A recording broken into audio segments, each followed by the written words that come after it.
Okay, that took a bit to get working. Longer than it fucking should have done. Right then. We are at Endgame, I believe. Time to finish this.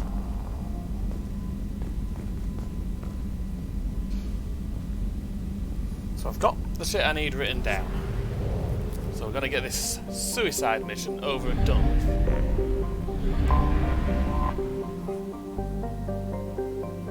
The Omega-4 relay is surrounded by hazard beacons and automated warnings. Over the last 1,000 years, many ships have attempted to pass through it, but none have returned. The only ones to pass freely back and forth through the relay are the mysterious collectors. There are many theories why ships never return from Omega-4. Some say there's a black hole at the far end. Others, most of the impoverished underclass of Omega, believe there's some form of earthly paradise. Most, however, simply think the collectors capture or destroy those passing through relay. Please confirm destination, Shepard. The Reaper IFF is online, but there is a chance that the Normandy may not survive the Omega-4 relay. Once we are en route, we are committed. The collectors took my people. Time to go get them back. You got it, Commander. Plotting a course for the Omega-4 relay. ETA about 2 hours. I'll let you know when we arrive. Right then.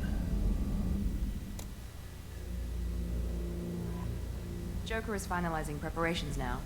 The trip should take a few hours. Yeah. I'll admit it, Shepard. I'm impressed. You got us here. Are you ready? We've got the right team and the Collector's own technology. We can do this. I hope you're right, Commander. We'll know soon enough. I'll inform you of any changes. Otherwise, we'll be there in a few hours. Good luck, Shepard. See you on the other side.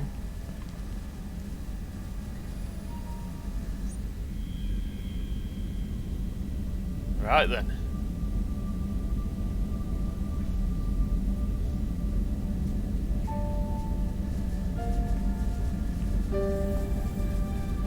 Hello, Mecca.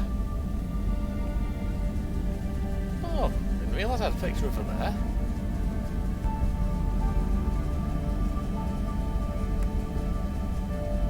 It's good to see.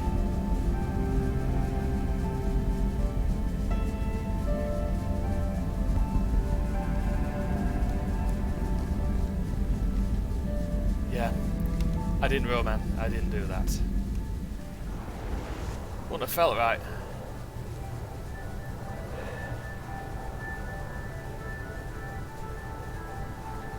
Yep.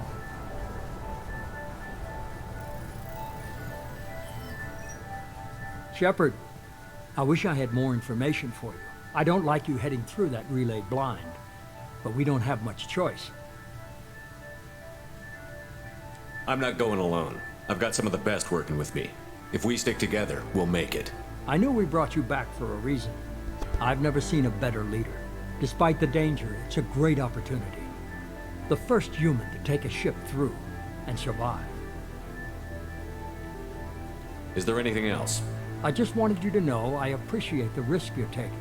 Regardless of your opinion of Cerberus, of me, you are a valuable asset to all of humanity. Be careful, Shepard.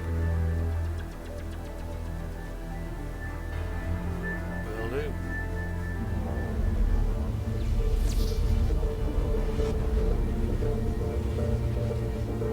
Right then. Approaching Omega-4 relay. Everyone stand by. Let's make it happen. I've got all my ship's buffs. Reaper IFF activated. Signal acknowledged. Commander, the drive core just lit up like a Christmas tree. Drive core electrical charge at critical levels. Rerouting. Right, let's go. Brace for deceleration. Oh, shit! Jeez, no wonder no other ships made it through. There's an absolute shed load of debris.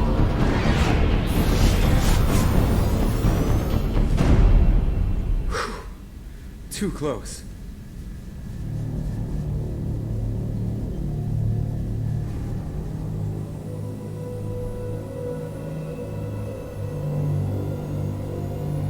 Yeah, that was pretty close. These must be all the ships that tried to make it through the Omega-4 relay. Some look ancient. There will be. I have detected an energy signature near the edge of the accretion disk. That must be where we're headed. Has to be the collector base. Take us in for a closer look. Nice and easy.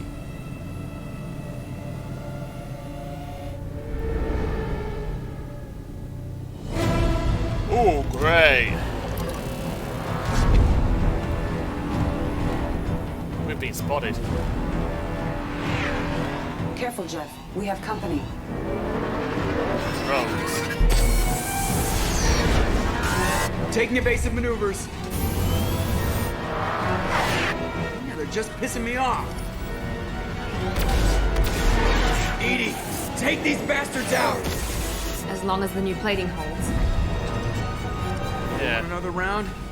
Come on, girl, let's give it to him.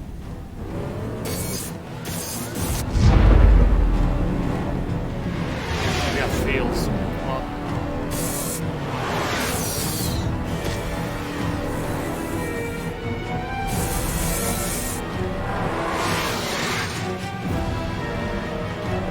It's like dealing with buildings. Alert. Hull breach on engineering deck. It's in the cargo hold. I'll take a team and deal with the intruder. You All get the right. rest of them off our tail. Aye, aye, Command. Oh, brilliant.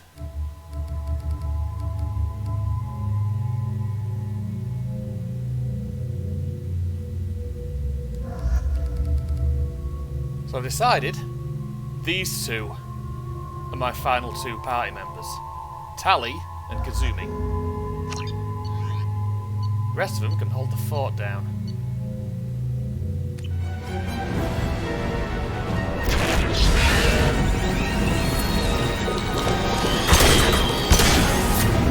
Right then.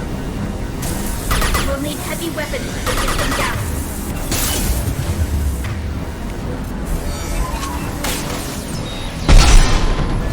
Good. He fucking ran off to.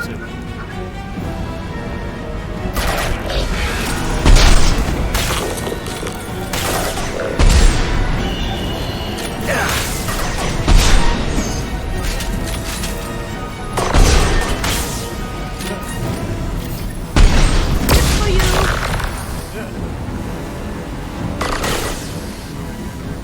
I mean, I've got his life bar down to 0, now it's flex. Find some more heavy ammo. Our kinetic barriers are not designed to survive impact with debris that size, Jeff. Well, I guess it's a good thing we upgraded. We're going in.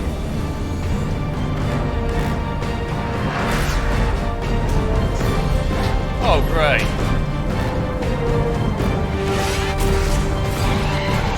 Come on, find some room. Kinetic barriers at 40%. Reroute non-critical power. This is gonna hurt.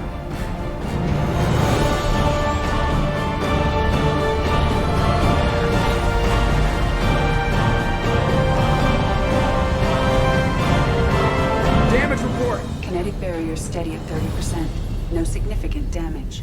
Oh, good. Take the helm, Edie, and keep it slow. See if we can avoid any more attention. I have detected an enemy heading for the cargo hold. That thing again. This one's up to Shepard. For trouble.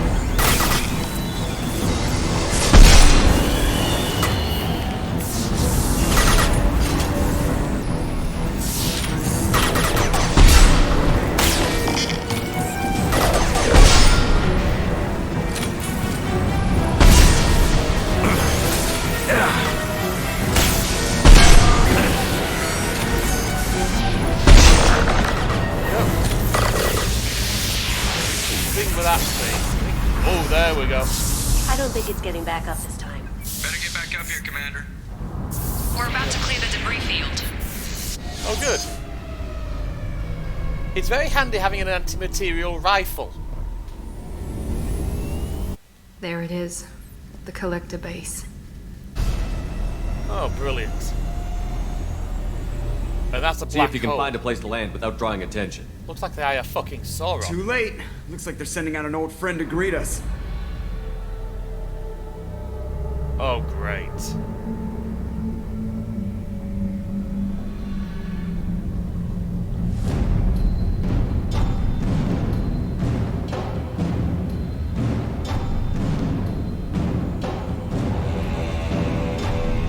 Yep. There's a base. Never exactly small.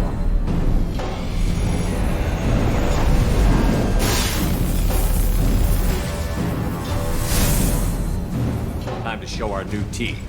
Fire the main gun.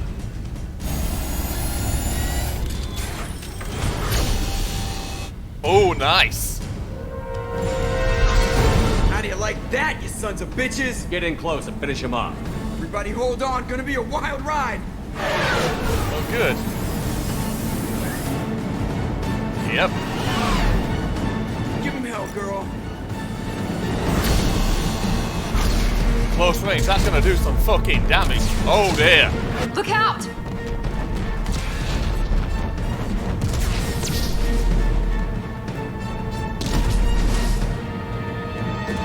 Mass effect field generators are offline. Edie, give me something. Generators unresponsive. All hands brace for impact. Oh great, we're having a crash landing now. Brilliant.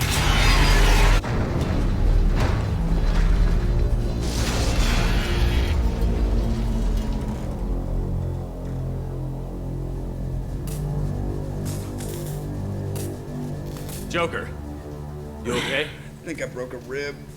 Or all of them. Multiple core systems overloaded during the crash. Restoring operation will take time. Oh, brilliant. We all knew this was likely a one-way trip. Our primary objective is to destroy the station and stop the collectors. At any cost. Well, then we're off to a good start. What's next? How long until the collectors find this landing zone? I do not detect an internal security network. It is possible the collectors did not expect anyone to reach the base. Certainly a If we're possibility. lucky, their external sensors were hid like we were. They might not know we're alive. Probably not, no.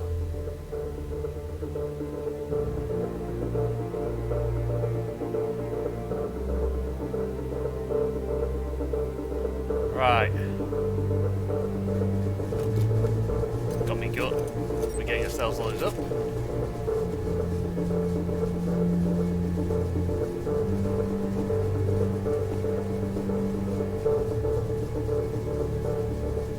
This isn't how we planned this mission, but this is where we're at. We can't worry about whether the Normandy can get us home. We came to stop the collectors, and that means coming up with a plan to take out this station. Edie, bring up your scans. You should be able to overload their critical systems if you get to the main control center here. That means going through the heart of the station, right past this massive energy signature. That's the central chamber. If our crew, or any of the colonists, are still alive, the collectors are probably holding them in there. Looks like there are two main routes. Might be a good idea to split up to keep the collectors off balance, then regroup in the central chamber. No good. Both routes are blocked. See these doors? The only way past is to get someone to open them from the other side.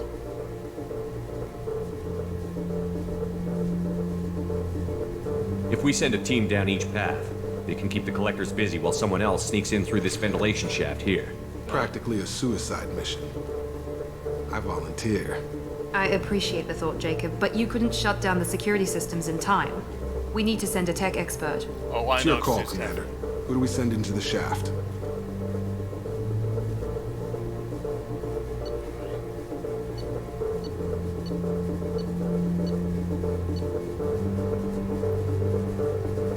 I know.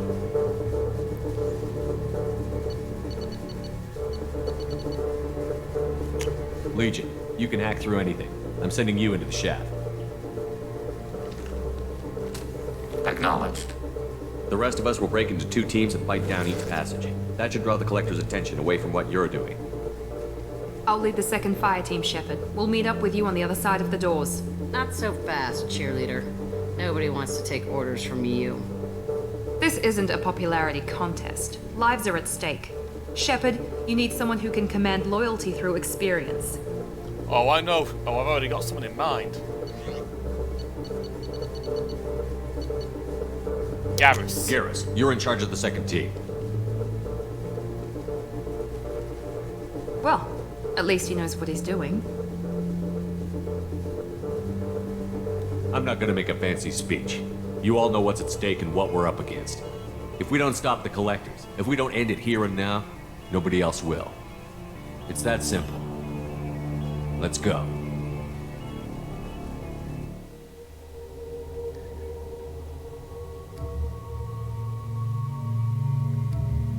So for this bit, I'm bringing along Grunt and Thane.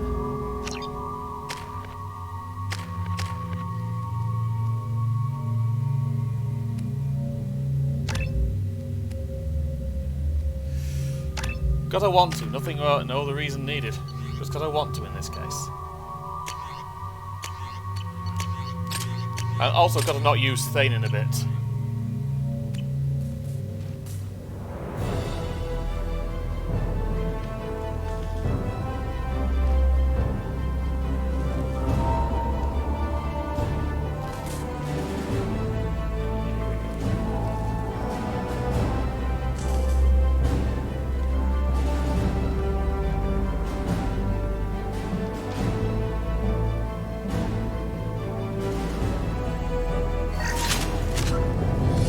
Also, the person did that to keep Jack fucking quiet.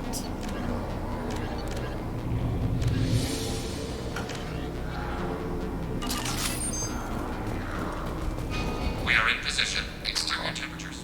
Got to press something. And we got some now. See where I go. No obstructions detected. Second team, are you in position? In position. Meet you on the other side of those doors. Alright.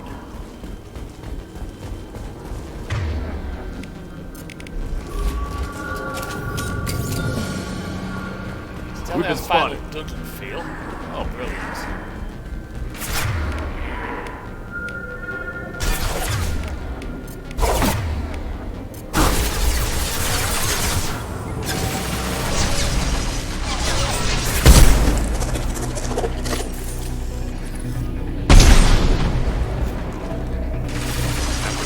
Garrus here. We're taking heavy fire, but we're moving.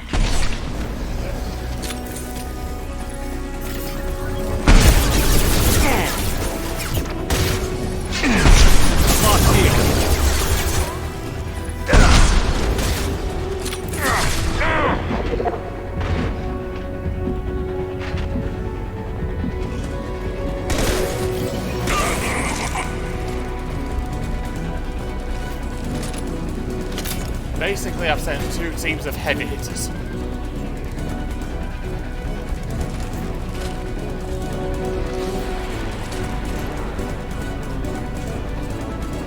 Pathing failure. There is an obstruction in the tunnel. There, by the ventilation shaft. That valve should open the gate.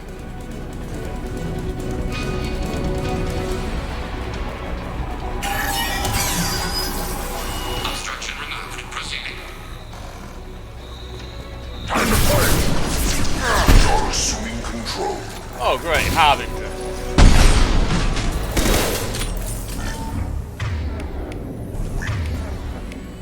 In this case, I need instruction. The path is blocked again. You must locate another valve.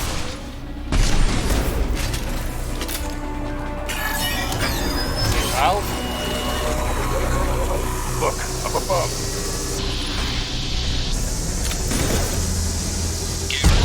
Making good progress. Meet you at the rendezvous. This is what you face. Go in peace. Path is clear. Moving on. I need to keep pace. Or at the very least, set it. See it.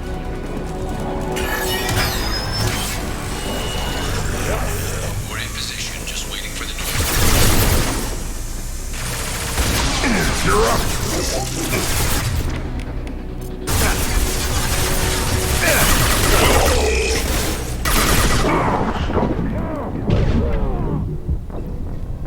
Fucking jumped. I didn't mean to do that.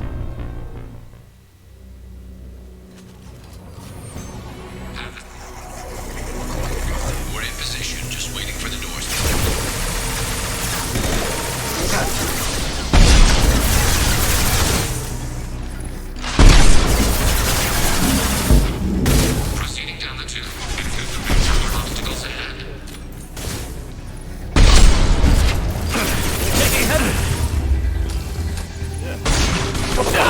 because of what it does. Basically, it kills everything. Assuming direct control.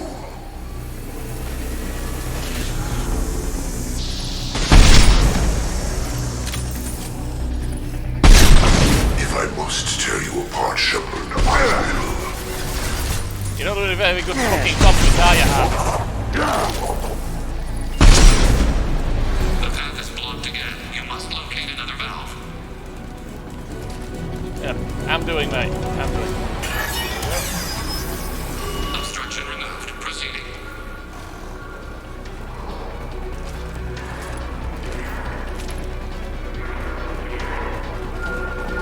Another one. Obstruction removed. Proceeding down the tube.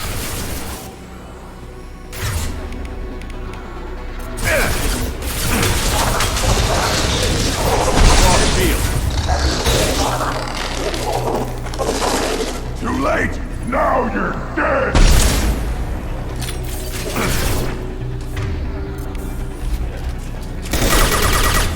The route is blocked once more. Waiting for you to clear the path.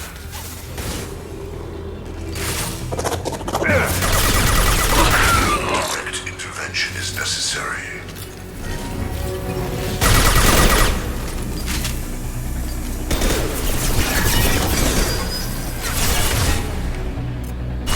Anticipate we are nearing the end.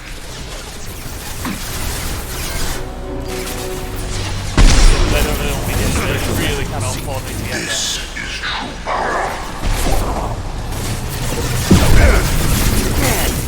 Perform this plan. Waiting on you, Shepard. Yes, I know. There's a load of them here. Got it.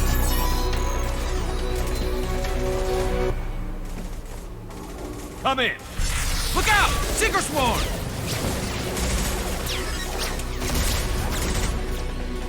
We're in position. We need this door open, now! Go, we'll cover you! The door has malfunctioned. Path locked.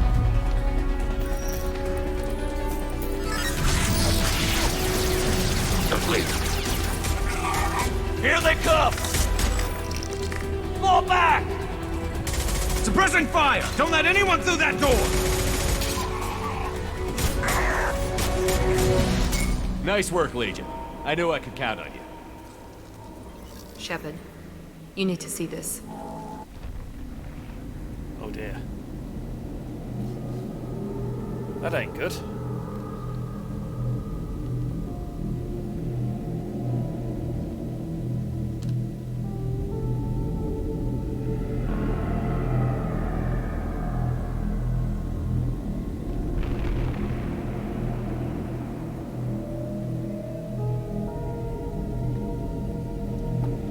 Looks like one of the missing colonists. Oh, wonderful.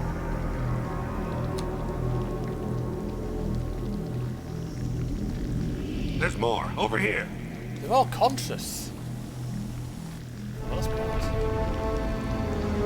God, she's still alive.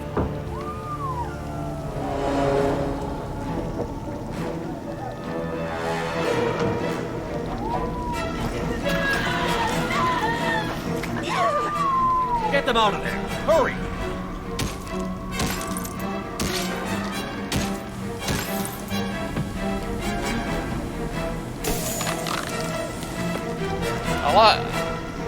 I like how Gunsmith would just beat the shit out of the damn thing.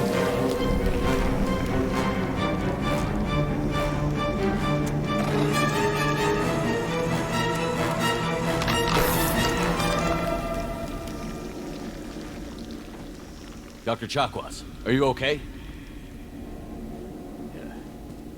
Shepard, you came for us. No one gets left behind. Thank God you got here in time. A few more seconds and I don't even want to think about it. The colonists were processed. Those swarms of little robots, they melted their bodies into grey liquid and pumped it through these tubes. Whatever the collectors are doing, it ends here. We've done well so far. Let's hope we can finish the job. Joker, can you get a fix on our position? Roger that, Commander. All those tubes lead into the main control room right above you. The route is blocked by a security door, but there's another chamber that runs parallel to the one you're in. I cannot recommend that. Thermal emissions suggest the chamber is overrun with seeker swarms. Morden's countermeasure cannot protect you against so many at once. What about biotics? Could we create a biotic field to keep them from getting near us? Yes, I think it may be possible. I wouldn't be able to protect everyone, but we might be able to get a small team through if they stayed close. I could do it too. In theory, any biotic could handle it. Shepard, who do you want to maintain the field? You know what? Yeah, you're right. I was going to use Jack for that. But Samara and I will take a small team through the seeker swarms. The rest of you provide a diversion by going through the main passage. We'll open the security doors from the other side and meet you there. Who should lead the diversion team? The diversion team is going to be led by Miranda. I'll keep the defenders busy while you slip in the back. What about me and the rest of the crew, Shepard? We're in no shape to fight. Commander, we have enough systems back online to do a pickup, but we need to land back from your position. We can't afford to go back, Shepard. Not now. Yeah. You'll never make it without help. I'll send someone with you. I'm going to send Maud in with him. Joker, need location of landing zone. We'll meet you there. We've all got our assignments. Let's move out.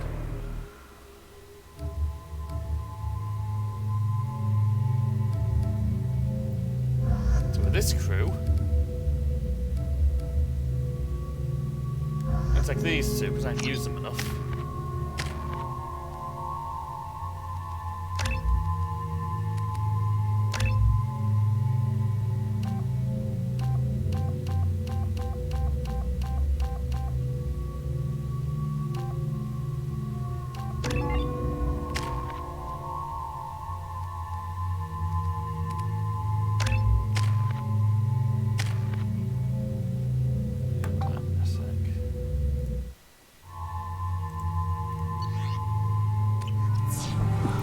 Moving out.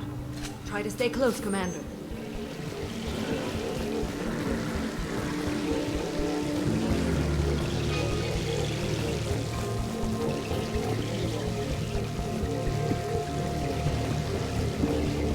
Miranda, team is in position and waiting for your orders, Shepard. Damn. The swarms are interfering with radio contact. You ready for this? Let's go, Commander. Right. Incoming. I want to direct this We've been spotted.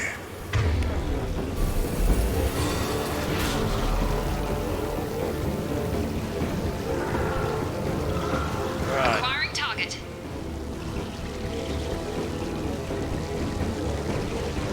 I think Miranda's one of the better choices here. I can't fight back from this position. Tell me when you're ready to move. We are your genetic destiny.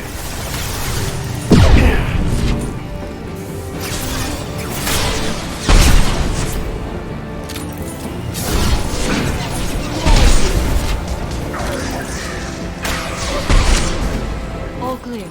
Let me know when you're ready to move up, Commander. Yeah. Ready to move, Commander. I didn't think I'd be able to fire through that. Also, I'm assuming there's no salvage in here. Nice shot.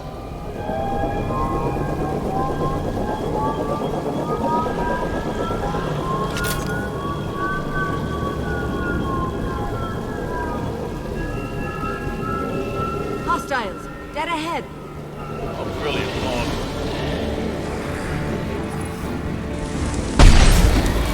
Hello.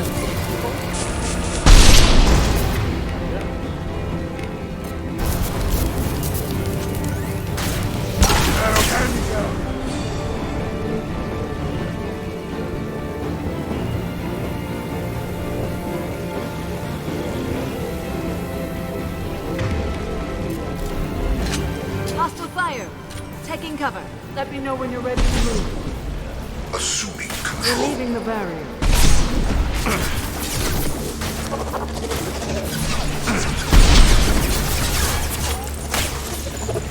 We are assuming control.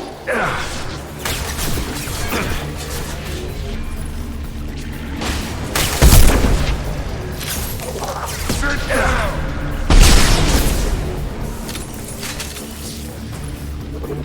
Assuming control of this form.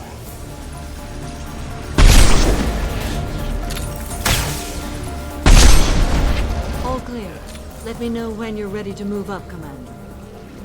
Let's go.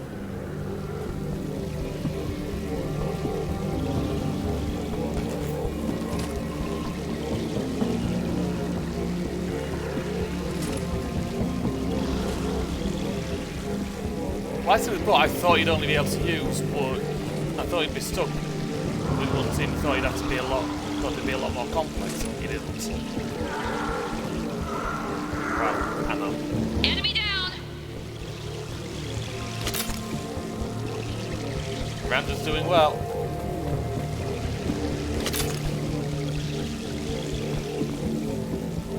It could be a real firefight. I'll hold this position until you're ready to move out.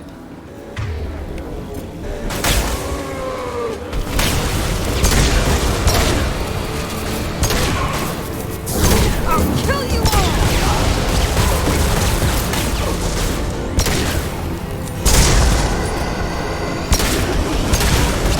Heavy fire!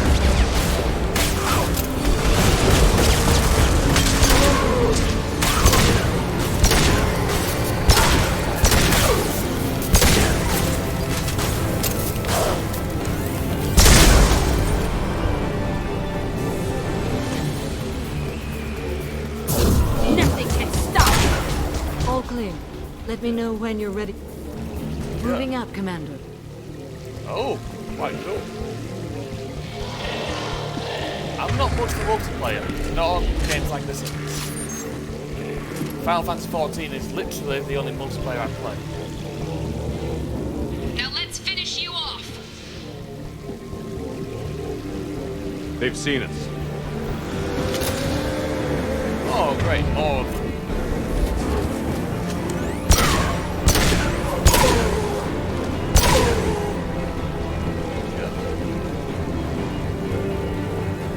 I will hold on as long as I can.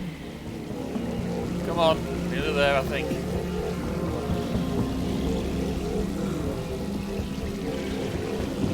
I can see the entrance. Need to get there soon. Come on.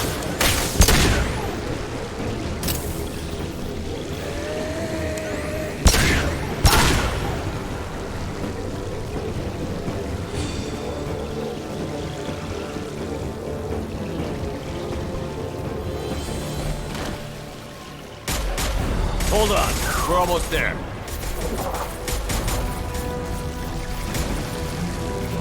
Shepard, we need to get out of here! All right. Let's move.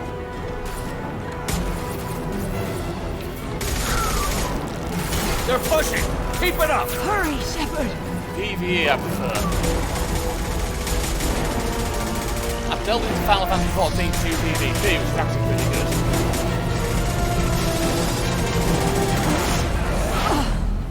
Ooh, jeez.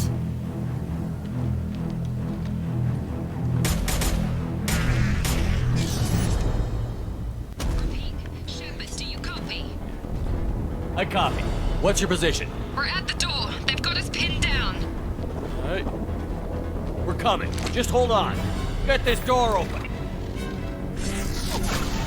Come on! Seal the door! I'm ready for action, Commander. Oh, good. Joker, are you at the rendezvous Oh, point? great. I'm here, I think it's only if you don't do the loyalty missions. Morton's group just arrived, Shepard. No casualties. Oh, nice one, Morton. Excellent. Now let's make it count. Edie, what's our next step? There should be some nearby platforms that will take you to the main control console. From there, you can overload the system and destroy the base. Commander, you got a problem. Hostiles massing just outside the door. Won't be long till I bust through. Alright.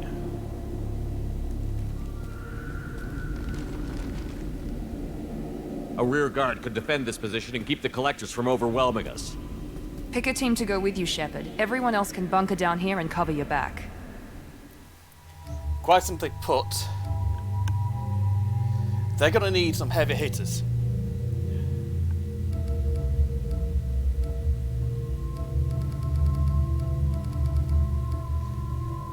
You know what? No one's died. The only reason Mordin's not there is because he is back at the ship. He was the escort.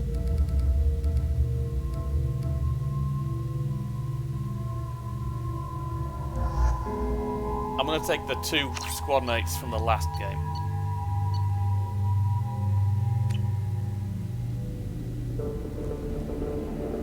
I'm ready, Commander. So am I. Anything to say before we do this? The collectors blindside their targets. Hit and run. As powerful as they are, they're cowards. They've never had to stand and fight the best of us. That's you.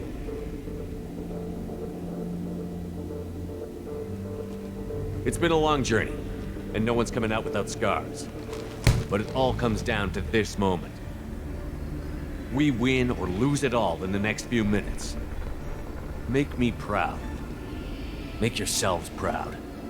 We'll do our best. Good luck, Shepard.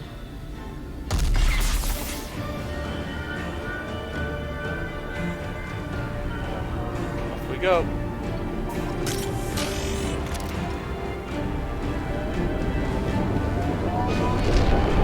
Hostiles incoming!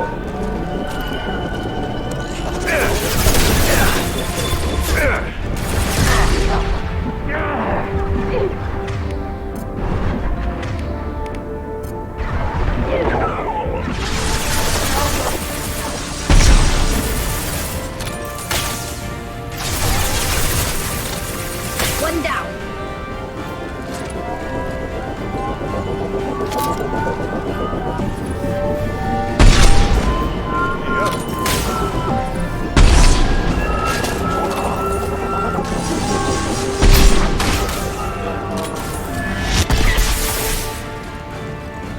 And stay down.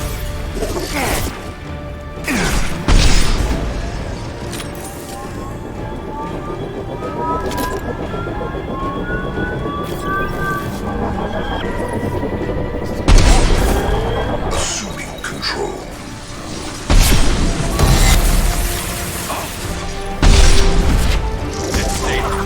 The problem is on those little ship things. They're sitting ducks. Hostiles incoming!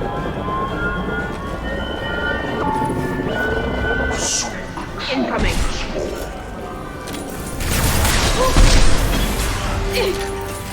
I will direct this personally. That one hit! Destroying this body gains you nothing. Your form is fragile.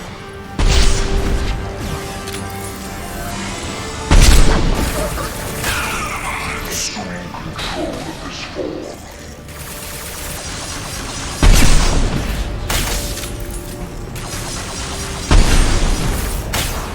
This hurts you.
This is it.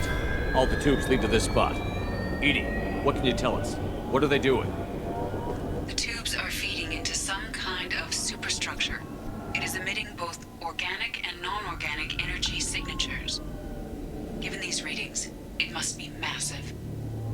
Shepard, if my calculations are correct, the superstructure is a Reaper. What? Not just any Reaper.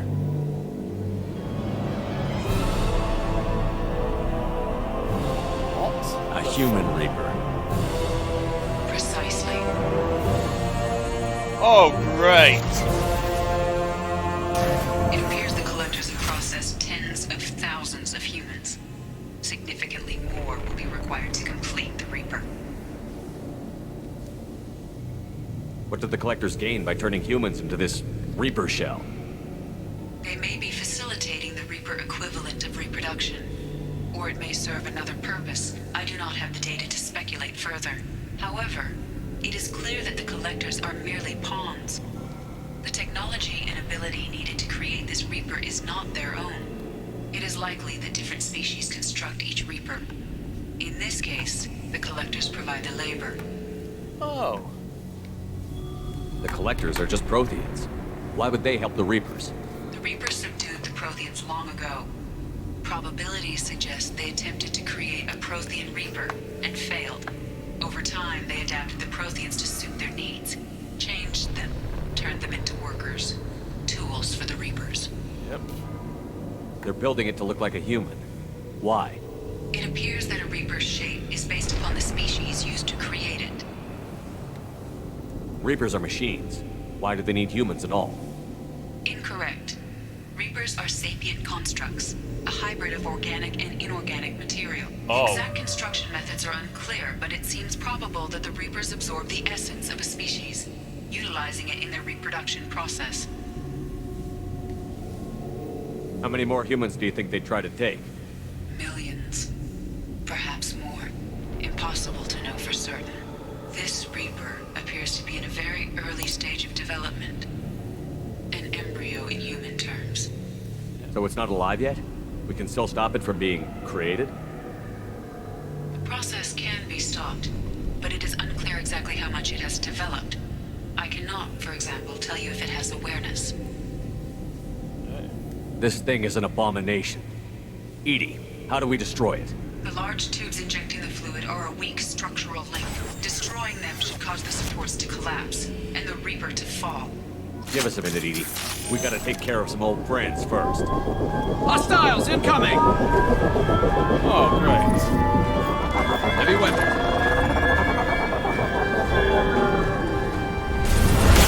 Direct this personally. Firing a high-impact shot.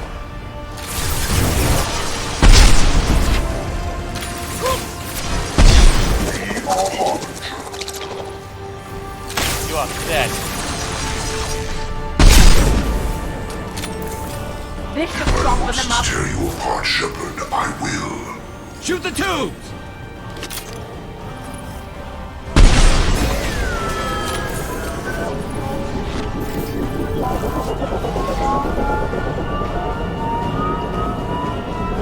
Basically, it's just enemies.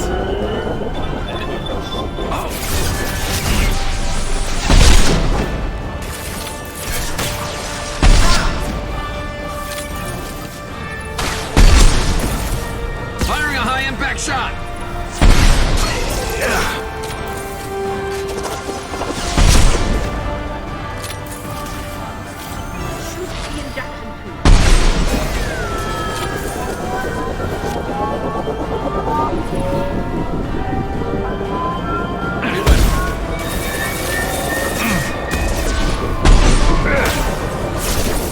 Got no shield! One down. Assuming control.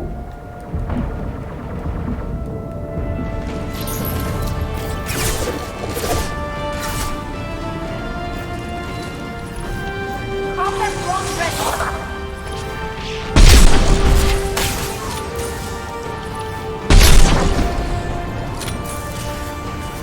Shoot the tubes!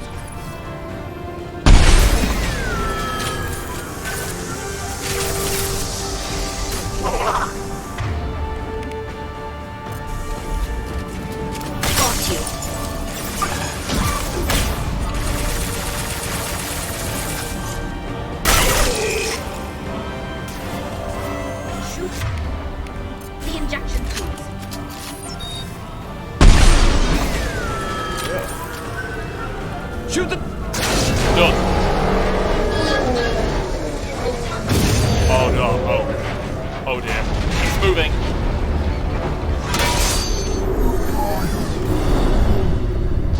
I mean, sincerely, I hope it go. I don't get the feeling something like that. Shepard to ground team. Status report. It's safe. We are holding, but they keep coming. A quick exit is preferable. Head to the Normandy. Joker, prep the engines. I'm about to overload this place and blow it sky high. Roger that, Commander.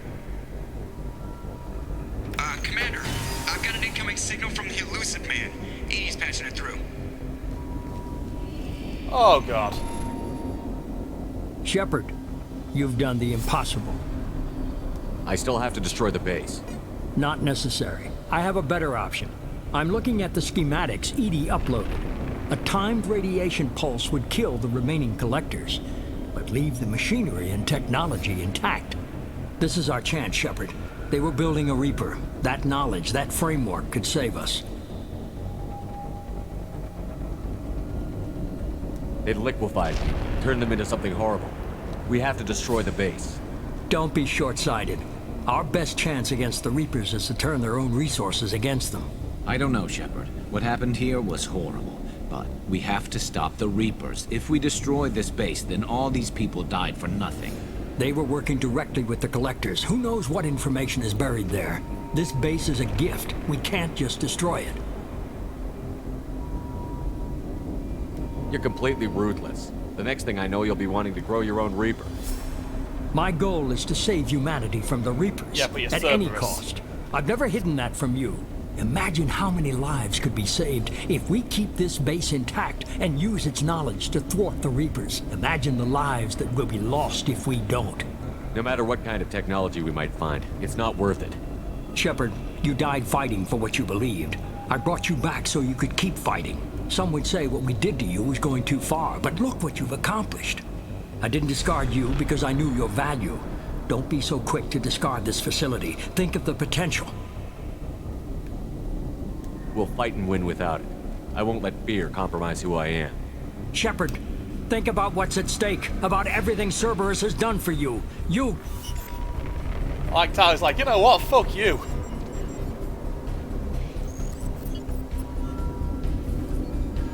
Let's move.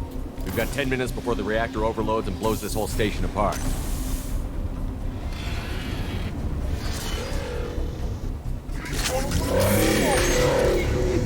Oh dear!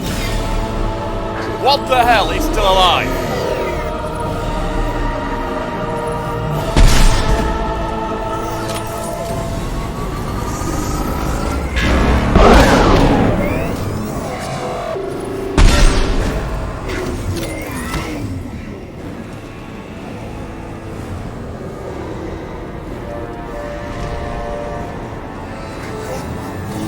See, that's what a final boss would fucking look like.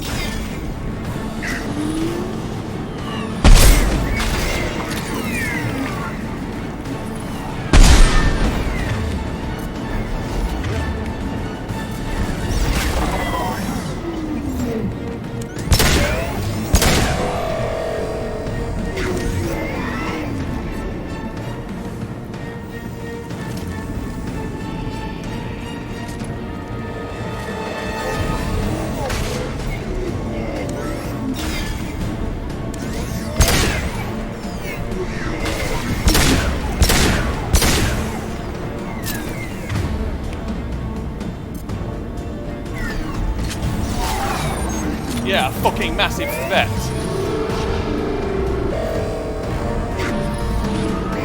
I can't get a good view of the eyes.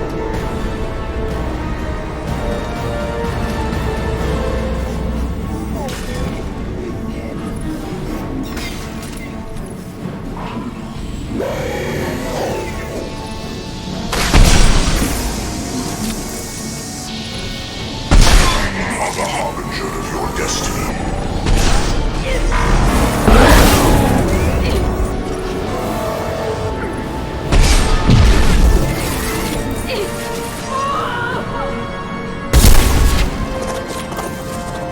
Go for the optics, Duty. Go for the optics. Assuming direct control.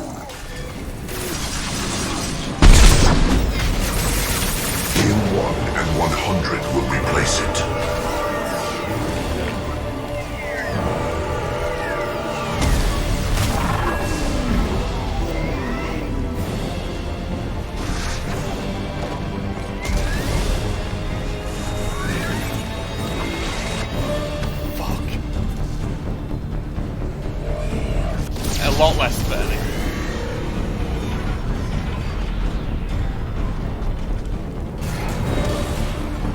Or worse, Brummy.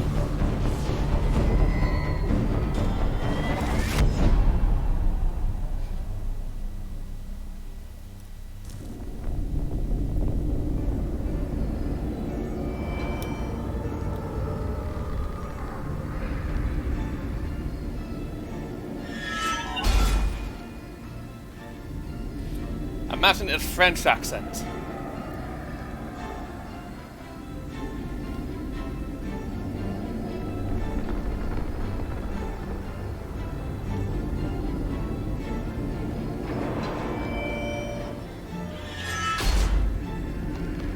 Do you copy? Commander, come on, Shepard, don't leave me hanging. Do you copy? I'm here, Joker. Did the ground team make it? All survivors on board. We're just waiting for you. Human, you've changed nothing. Your species has the attention of those infinitely or greater. That which you know as Reapers are your salvation through destruction.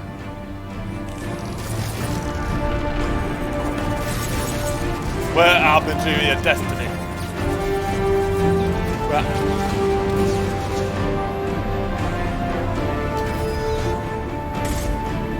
Oh, thank you, Joker.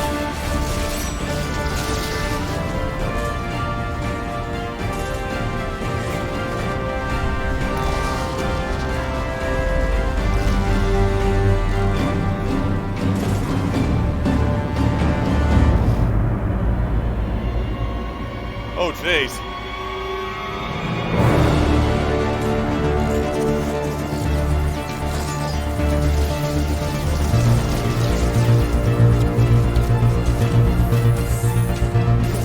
Going.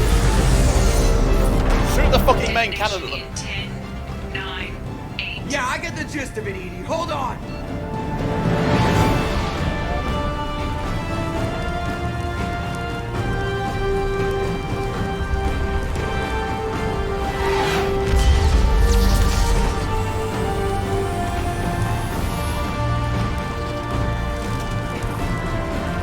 Meanwhile, Harbinger's You have failed. We will find another way. Releasing control.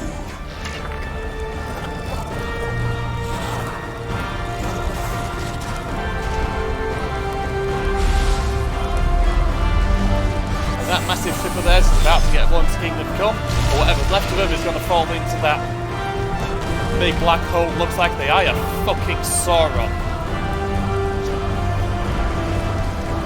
There we go.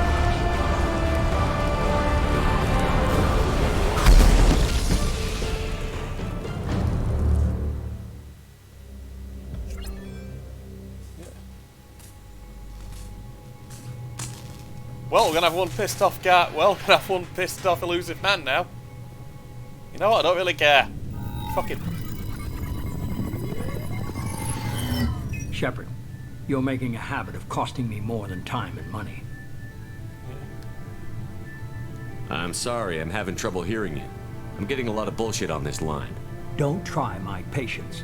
The technology from that base could have secured human dominance in the galaxy against the Reapers and beyond. Human dominance? Or just Cerberus? Strength for Cerberus is strength for every human.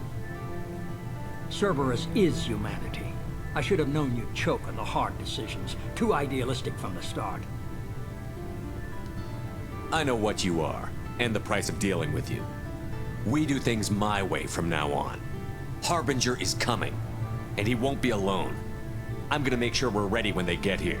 You can fall in line or step aside, but don't get in my way.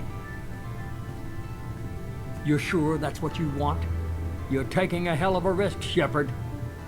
I don't think so. I'm gonna stop the Reapers, but I won't sacrifice the soul of our species to do it.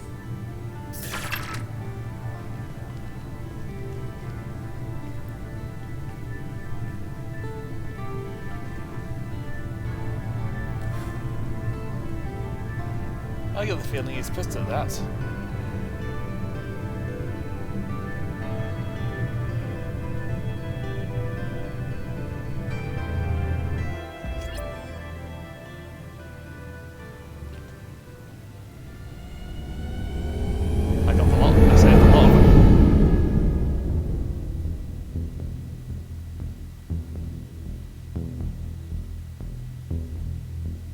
kind of figured.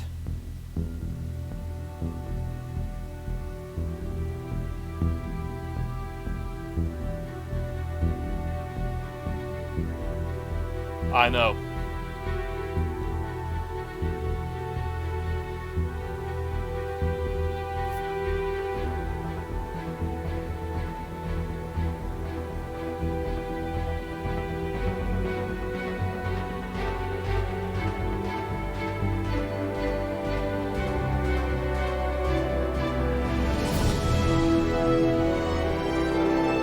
I didn't know. Oh! Jeez. That's a fucking battalion. An army of Reapers.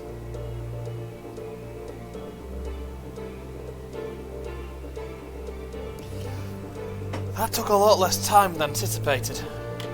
Yeah, that's an army.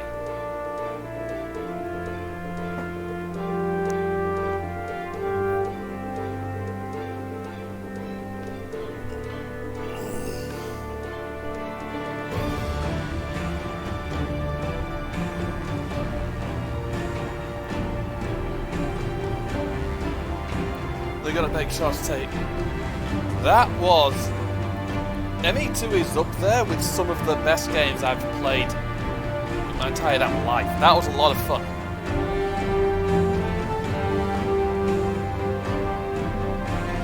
I enjoyed it. I really enjoyed it.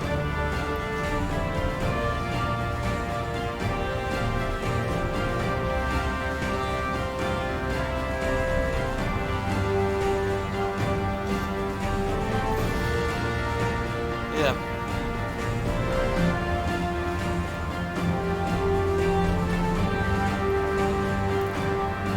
Yep.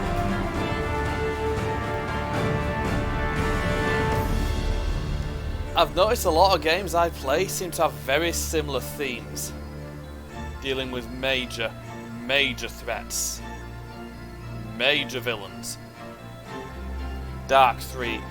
quite dark themes. Usually to do with the destruction of the planet and stuff like that.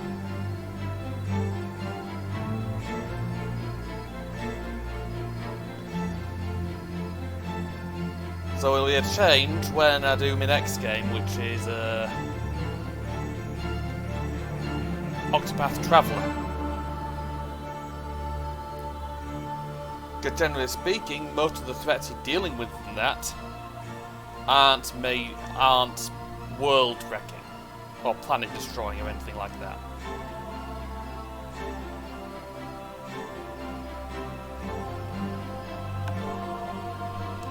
So begs the question, because I am literally an hour into my stream. 1 hour in. 1 hour in, and I've already annihilated a fucking human Reaper and beaten the game.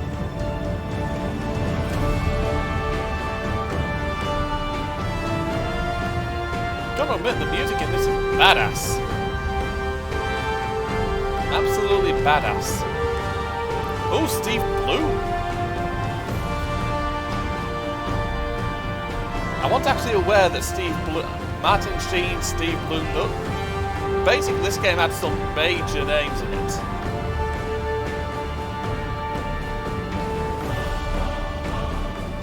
Yuri Lowenthal, I'm very familiar with that name.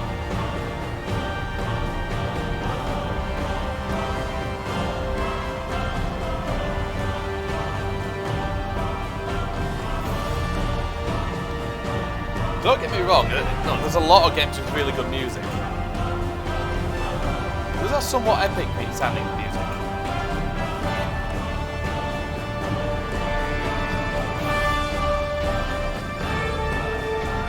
It's definitely up there with some of the best. I'm going to see the credits because what's next? Oh. You have stopped the collectors from creating a human Reaper. You now have two choices. Continue this game, complete unfinished missions, develop relationships, play downloaded content, and explore the galaxy for anything you missed. Yeah, I'm gonna go do that.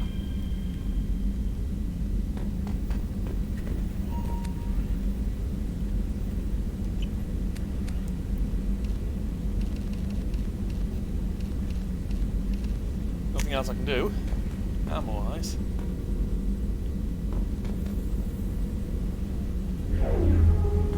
Oh, didn't know we did that.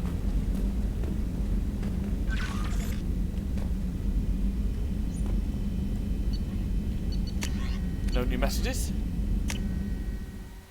All loyal.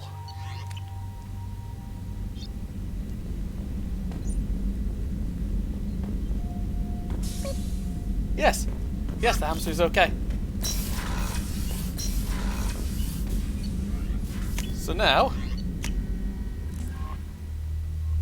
what the fuck are those collectors gonna do with a hamster? Commander, you've received a new message at your private terminal. Oh, let's have a read. No, I haven't. You came for us. I knew you would. Thank you. 1,000 times, thank you. How are you doing, Kelly? I'm holding up. Just can't get the memories out of my head. Trapped. Suffocating. It's oozing into every pore. Faint sobs echoing the confined space. But I can't dwell on it. I'm okay now. I'm alive. Back to the old Kelly. That'll be all. Take care. Yep. It's a good thing then. That's left her really fucking shaken. And I'm not surprised. Collectors destroyed, base in ruins. Extremely impressive. Elusive man will be displeased. Fortunately, not human myself. Not my problem. Yeah. Any ideas on other ways to prepare for the collectors?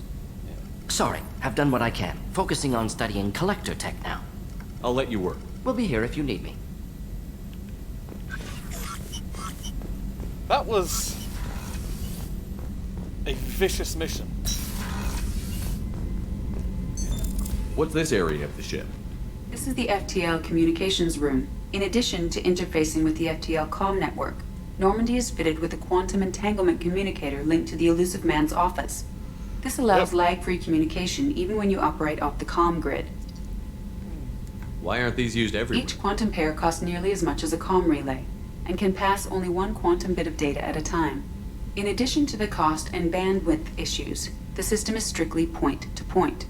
To contact 100 different worlds, we would need to manufacture and install 100 entangled pairs, one link to each world. Oh. That's all for now. Logging you out, Shepard.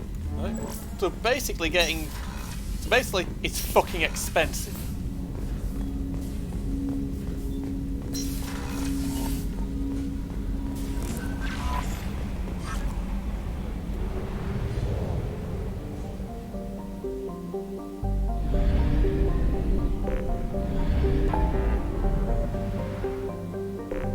So I want to explore everywhere I've not explored yet. This may take quite some time.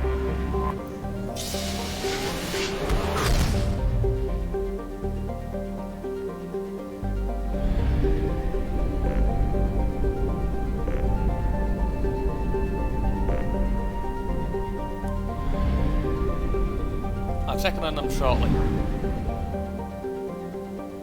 First thing I do is a bit of exploration, is a bit of... I need refuel.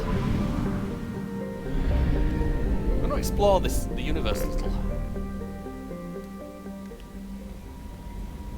I'm checking... Yeah, I might as well check in on everyone first before I do any exploration.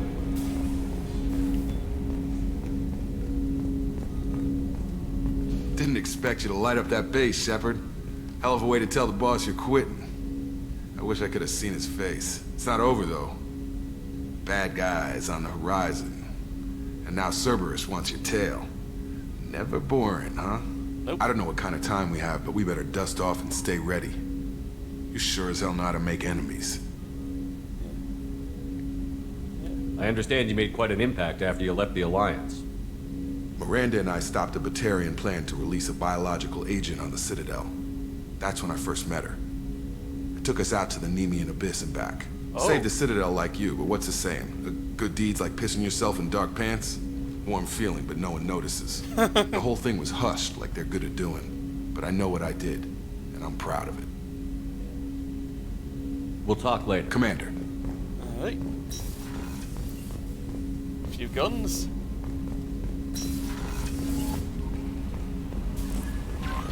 No messages for you, Commander.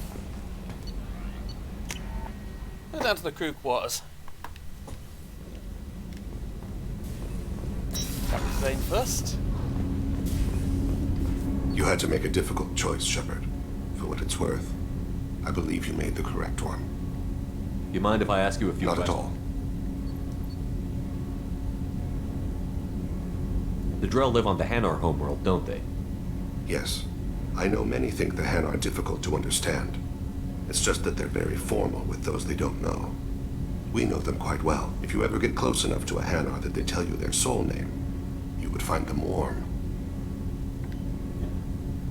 I thought that Hanar only let very close friends know their soul name. Most of my commissions were for Hanar. I grew close to my regular contacts. Soul names tend to be poetic. A Hanar known for its cynicism might take a name that means illuminates the folly of the dancers. Hanar talk using bioluminescence. That's more of an obstacle than their politeness. True. Many Drell have had their eyes genetically modified to perceive their higher frequency flashes. I had the treatment. I can't tell the difference between a dark red and black, but I can see ultraviolet light as a silver color. Oh. I should go. I shall return to my meditations. Good move.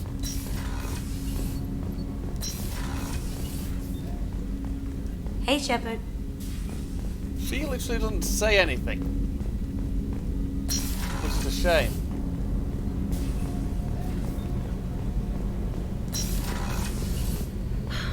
I never want to go through anything like that again, but we did it. I can't wait to get back to Earth and see my family. Yeah.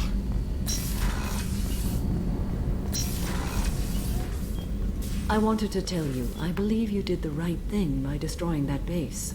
Yep. The elusive man thinks he has the wisdom to utilize it, but he does not. Do you have any suggestions about using some of the resources we've gathered? I have done what I can to increase our exploration capabilities. Anything I should go. Of course.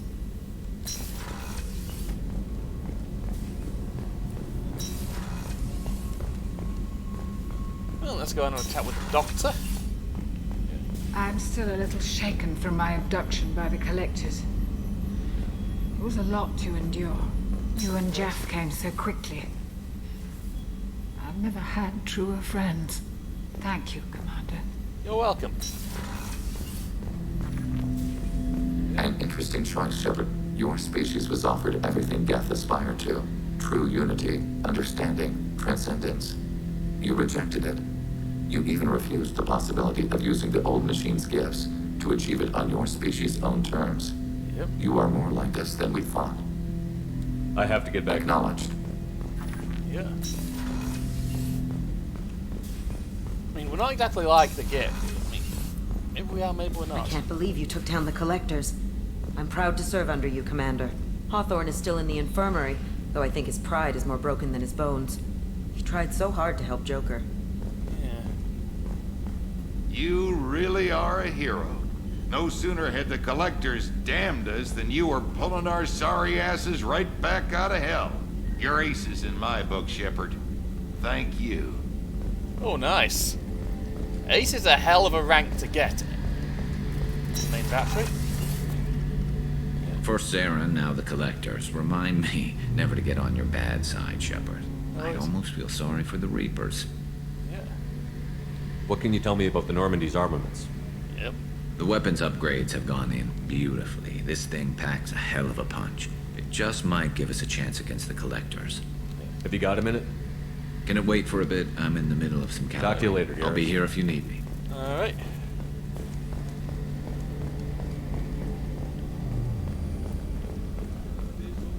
Let's chat with Miranda, who's probably gonna be a little upset at me. We had to do it, Shepard. Taking down the collector base was the right decision. Oh. The elusive man might not agree, but we had no choice. Yeah. You have a minute, Miranda? Of course. Oh no. I wanted to apologize. I didn't fully believe you'd be up to the task, and it seems I was wrong. Frankly, based on what I've seen, I wish Cerberus had recruited you earlier. Yeah. I trust you, but I don't trust Cerberus. Your experiments crossed the line. All the time, yes. But I recall a Spectre who crossed a few lines while hunting down Saren and the Geth, and we'd be lucky to have you. Too many join us out of simple xenophobia. We need more people here for the right reasons. What was Cerberus trying to prove by experimenting on children like Jack? A mistake, no question. Not mine. And one that was corrected once we discovered the extent of the experiments being performed. I saw your bases years ago.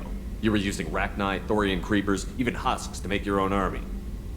The husks were already dead, the Thorian creatures were mindless, and the Rachni were abandoned once we understood their intelligence. We weren't breeding an army, we were breeding expendable shock troops for high-risk scenarios. How many soldiers died in Saren's attack on Eden Prime? How many would have lived if we'd had just a dozen Rachni soldiers on our side? With your intelligence, you could have landed any job you wanted. Why choose this? Because I still envy the time Morden spent with the Special Tasks Group, working with people as smart as he was. Cerberus never tells me that something is impossible. They give me my resources and say do it. And they've given you even more. A new life, a new ship, the elusive man's personality. You disapprove? No. A kid from the slums of Earth. No family. We'll get this done, Miranda. You can Thank you, Commander. I'm honored. I think she was trying to bed me then.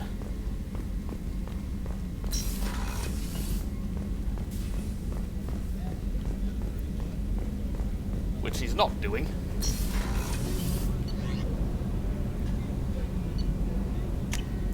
Well then. So what are the rest of them? I can't believe we destroyed the collector base. They said it couldn't be done.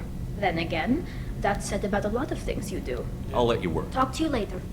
Yeah. So, Gabby, what do you think of our new Quarian boss? Hush, she's right over there. Ah, she can't hear us with her head in that bucket. Don't get me wrong, it's a beautiful bucket. The whole suit is lovely, quite snug in all the right places. You know I can hear you. Huh.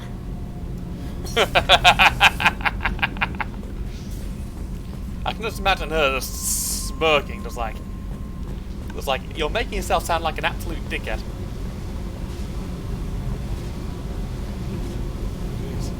Hey, I picked up a lot of resources. I figured out those L5Xs. Consider yourself lucky. It's not like I keep a life. I should go. Okay, talk later. Yep.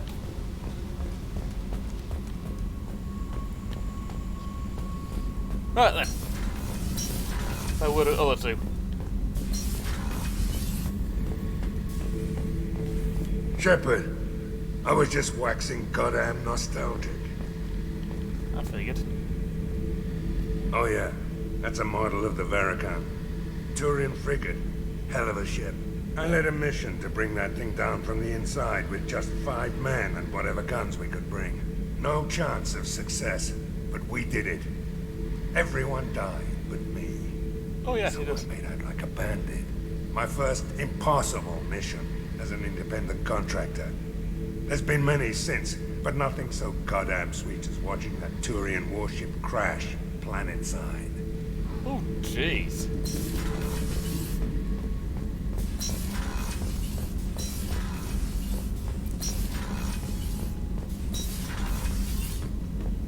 And now for Grunt. We fought a great battle, Shepard. And when you blew up the base instead of handing it to Cerberus, ha! Something to think about. If you killed the most dangerous thing in the galaxy, that leaves us. Yeah. Anything in your tank imprints that can make Nothing else I can think of. I'm no tech. Enjoy what you got. That's all for now. Yeah. Shepard. I bet you in that mission he was enjoying the hell out of it.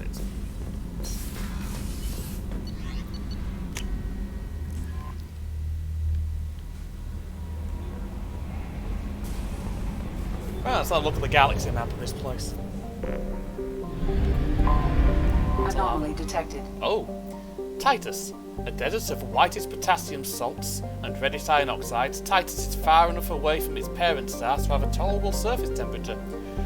Though it has only a trace atmosphere of carbon dioxide and oxygen, it is still hospitable enough for criminals in the terminus systems to use it as a staging base. Turian patrols sometimes fly through the area looking to preempt jailbreak attempts on matrons' prisons. Travel advisory. Unregistered starships have been spotted in the vicinity of Titus. Civilian travel is not recommended.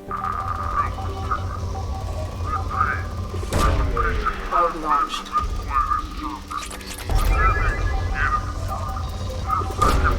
Launching probe. There's a piece of crap back on this planet's surface. If you think you can get it to work, you're freaking welcome to it.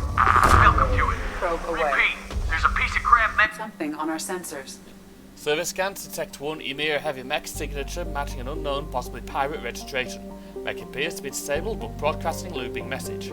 Message does not appear to be a distress signal. Resource scans indicate large quantities of mineral resources available but obscured behind walls of dense stone. Oh, great.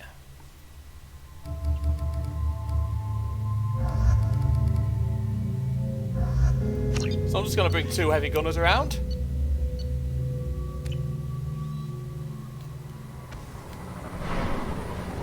There we go.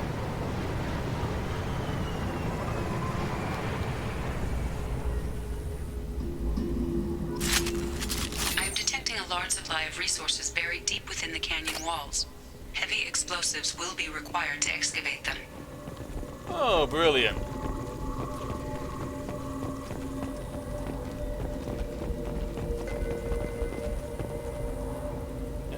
I paid Harrod good money for this useless heap. Of steel error. Detected serious cache of resources here on this planet, but memory leak detected. Alright, I said sure. Thing leaks fuel like a fullest after a mug of Rincol. If I can deal with that. So I took off and laid out a trail of power cells leading from where I unloaded the mech to bad package, please restart, so I could at least get the thing moving. And now illegal fault detected, won't even move. Damn that swindling Elcor. Piece off signal error.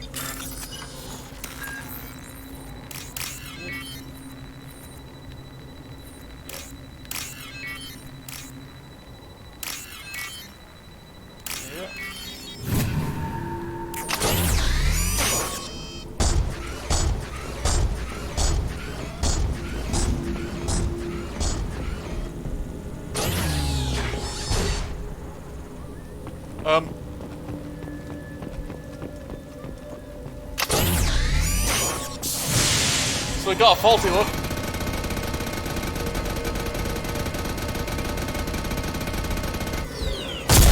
Target locked.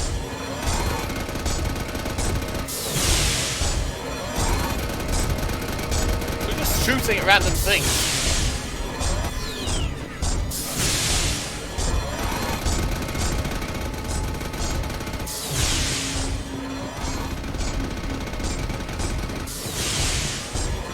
Yeah.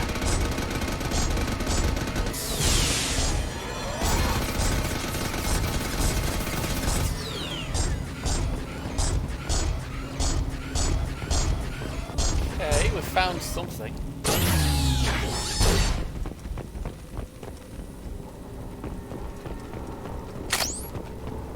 Basically, it's got a bad battery life.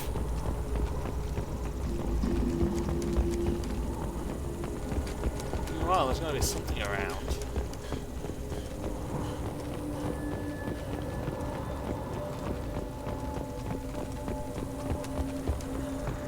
Eyes up front.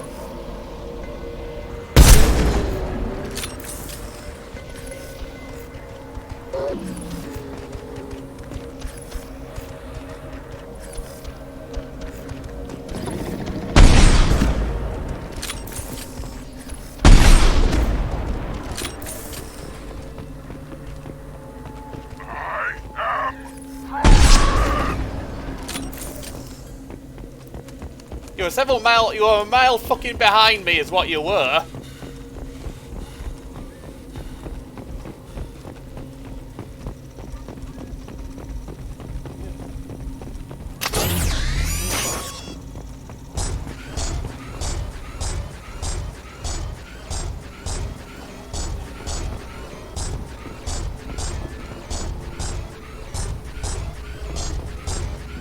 Maybe we should have taken it on board the ship first and get it fixed. We've got tech experts there.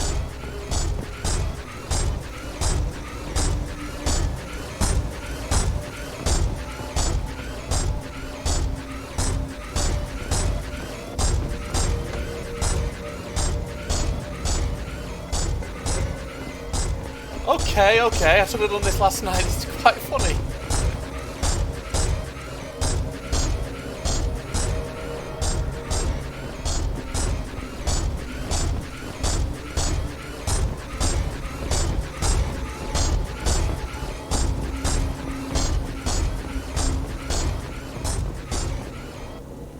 Oh right, it's out of battery again.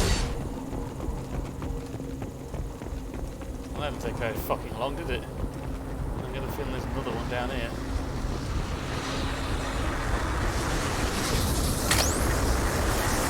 Oh, more power cells.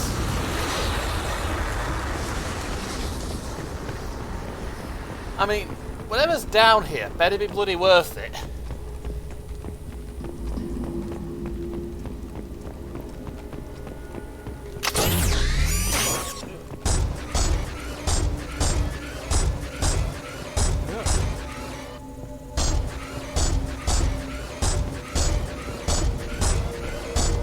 Like he's going, what the fuck is this thing doing?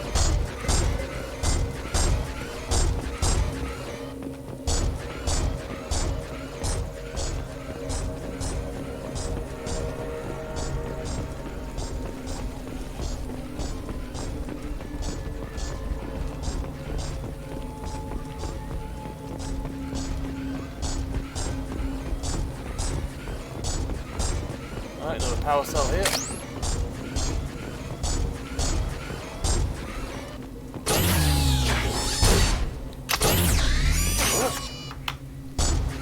It must have faulty. Must be true.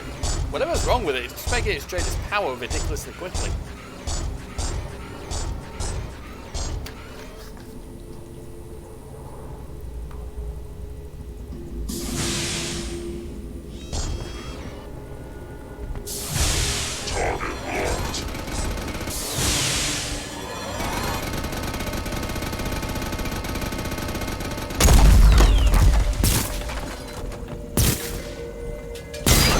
Oh! Well, I guess now we're not fixing it, but that's... They're glowing. 5,000 platinum. Nice.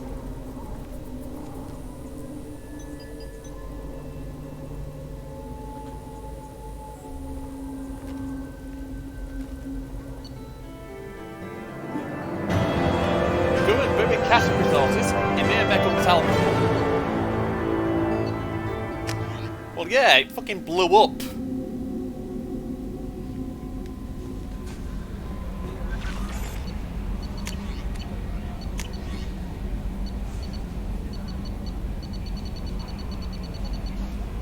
Yeah, no kidding.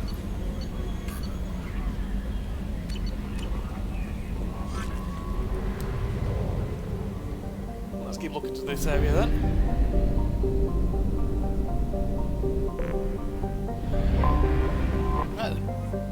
Itaris, a large rock planet orbiting an F-class star. Itaris is pummeled by radiation, heavy gravity, and tectonic activity.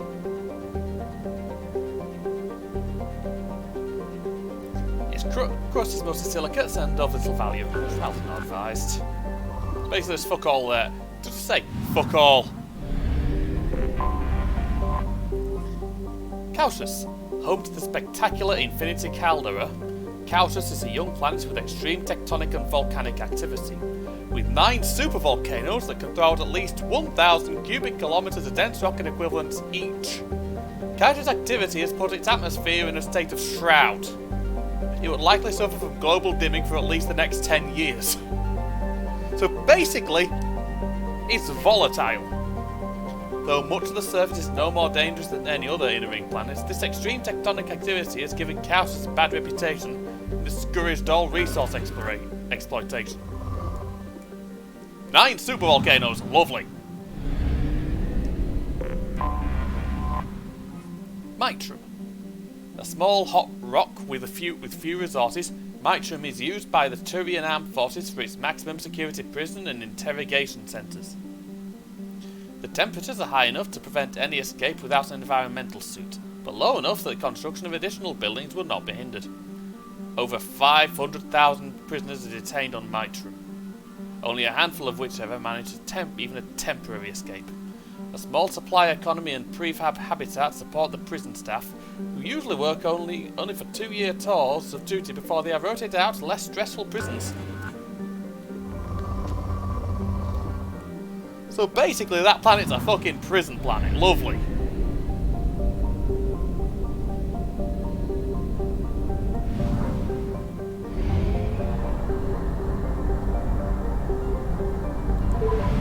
Solveig. Only 2 planets here. Thrivaldi.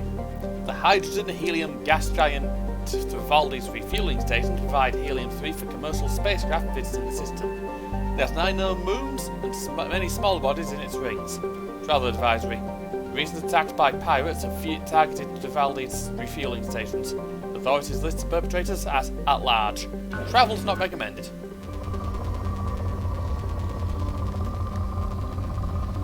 Not worth it.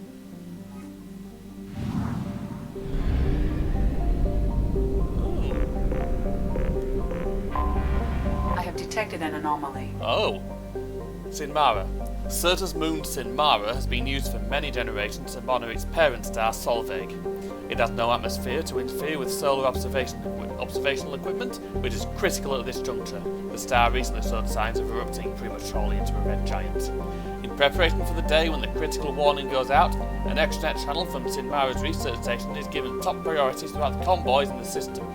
The chances of such a signal being received over the sun's magnetic interference at that time is low, but relegating it to a lower channel proved politically untenable.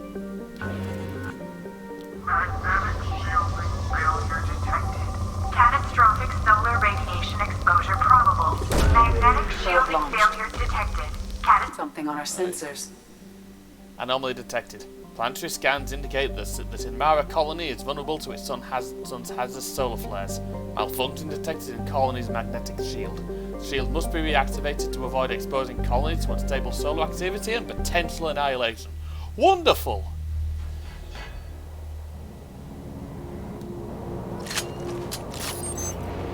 Oh great, so I'm going solo.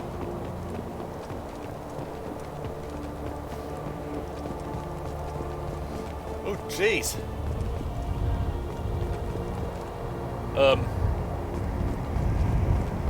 There's something here.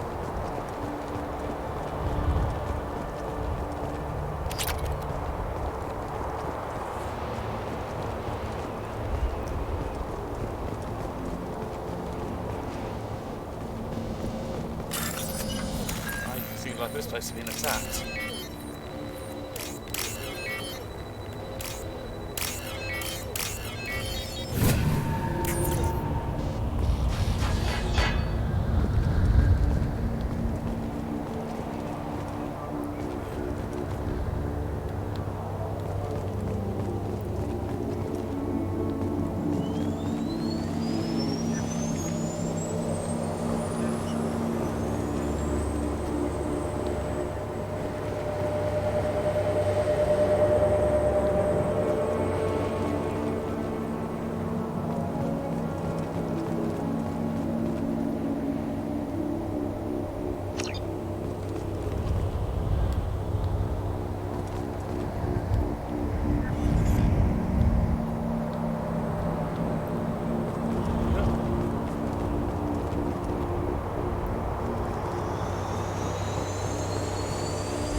Do with this place. Well then. One moment, please.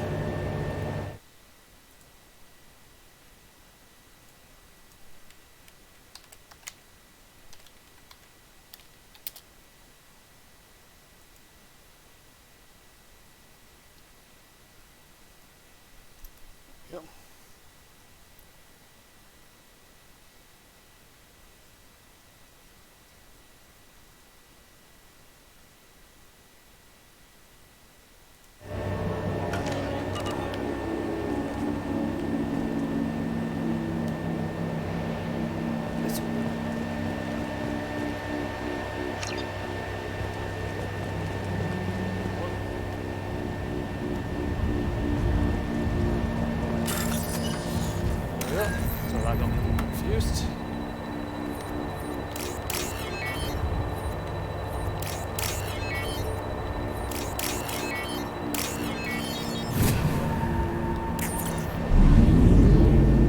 There we go, that's that dealt with. Some funds, nice.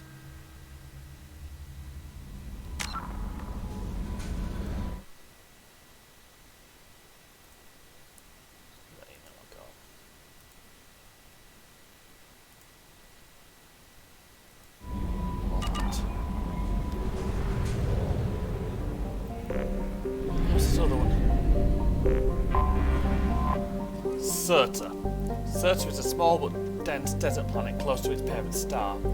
All but traces of its nitrogen carbon monoxide atmosphere have burned away, leaving it cooler than similar planets in other systems. Robo-mining has proved lucrative, but it has developed significant deposits of beryllium and palladium. I'm not going to bother looking because I need to go refuel. Luckily, Bala isn't too far. Fuel reserves at 50%. Yes, I know.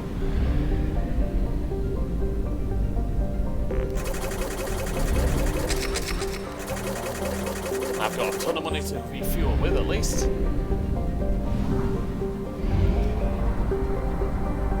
You know, for a minute there, I actually thought it said Caniston Rift. Which is a very unfortunate name to call something.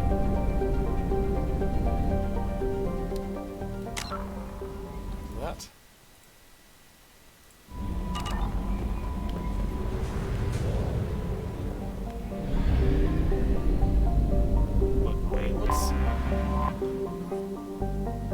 Tamgauta. The outermost planet of the Ada system, Tamgauta is remote and largely unexplored. Its carbon dioxide atmosphere has long since frozen into fields of dry ice.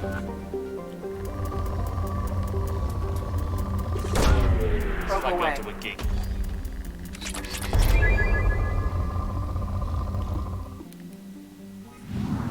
That's a fire one throw.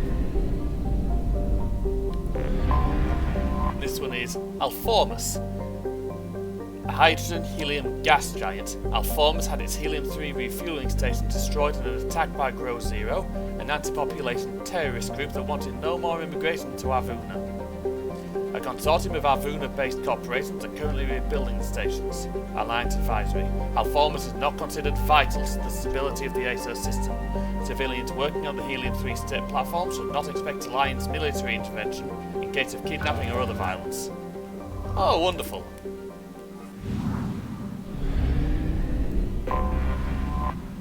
Sheer.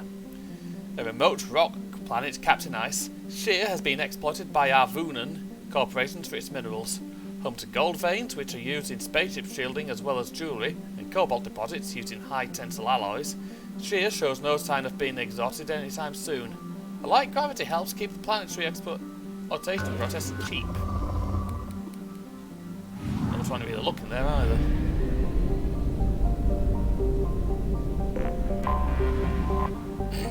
Drainen. A sizable hydrogen-nitrogen gas giant just on the far side of its pale yellow star's frost line. Drainen is known for its spectacular storms. At least three persistent observable spots, actually cyclonic and anticyclonic storms, have lasted for over 544 years, significantly longer than Jupiter's Great Red Spot. The largest of these spots, Ishna, has consistently held a diameter over 3 times that of Earth. Drainen has 44 moons. 2 of them are of special interest to the Citadel Committee on Habitable Worlds. The first, Arvuna, is a life-bearing world that has already been colonized. The second, Elia, is slowly being terraformed into an ammonia-based world for Volus populations.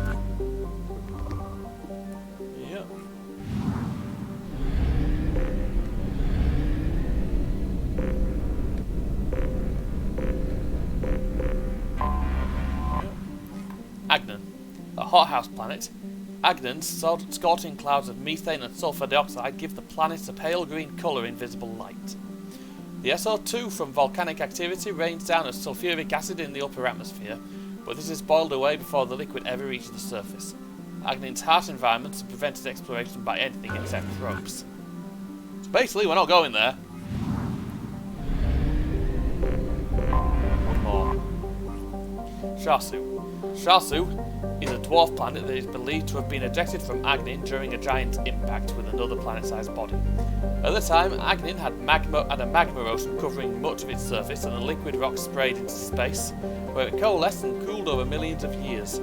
The theory is that during this cooling, Sharsu first orbited Agnin, but was eventually pulled from that orbit by the gravity wells of other planets, primarily Draenor.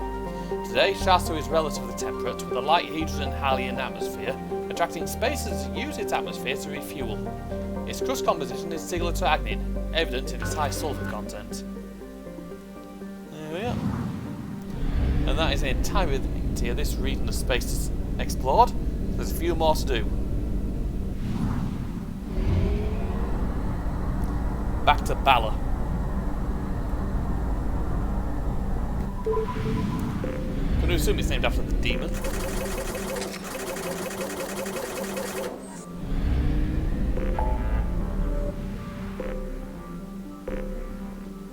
Far rim.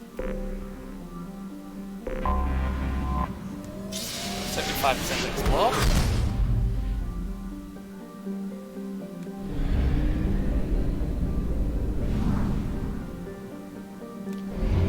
Mart.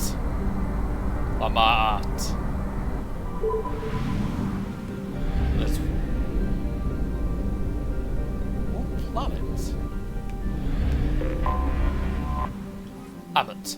Ammit is an enormous hydrogen-helium giant with a mass approximately 9 times that of Jupiter and nearly 2,900 times that of Earth. Despite a massive pressure, its core has failed to ignite in a fusion reaction, qualifying it as a failed star. It is believed to have captured all other planet-sized bodies in the solar system as moons, or in impact events, leading to its name Devourer. Not intimidated by this phenomena, the Geth have colonized many of Ammut's moons and skimmed the hydrogen from Ammut's upper atmosphere. Travel advisory. Ammut is in Geth space. All civilian traffic is prohibited. Right, so we best get out of here then.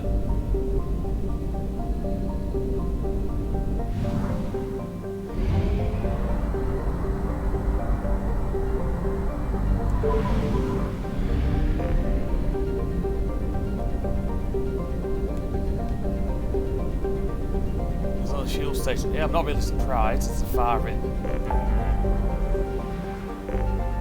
Hades. Let's have a look at these ones then.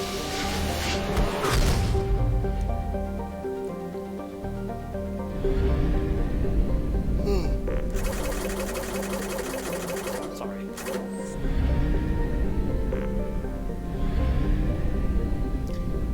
We're in Hecate now. Explore this place. Triodia. A modestly sized gas giant with an icy core, Triodia's hydrogen and methane atmosphere gives it a bluish colour. It has 14 moons, named after Asabi virtues. Alliance Bulletin. Geth have been encountered in the Hecate system. All civilian traffic is prohibited. Brilliant.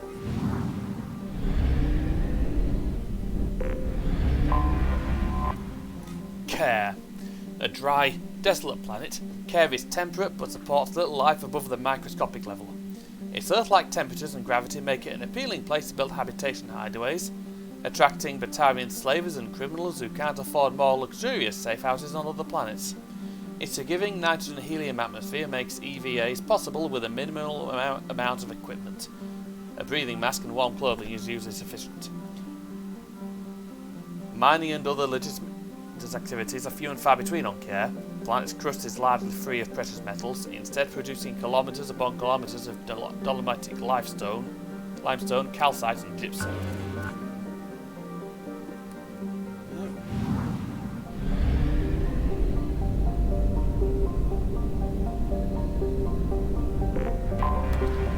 And this one is Bothros. A rock and ice planet, Bothros is home to a scientific curiosity. Evidence of a primate-like spacefaring civilization was found frozen in its equatorial ice, ranging from extracted fragments of metals, preserved remains of the creatures still wearing suits for extravehicular activity.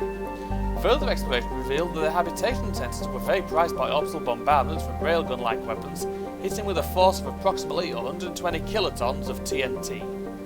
Only those that fled or happened to be away from the habitats were preserved in the ice, where they died of asphyxiation. This unknown species did not come from Asteria, but scientific teams are looking for evidence that they visited there. It is difficult to believe they would colonize a frozen rock like Bothros and ignore a lush garden world. Their world of origin is also a mystery. And also, by the sounds of things, it got blown up by the Reapers if they use railgun-like stuff.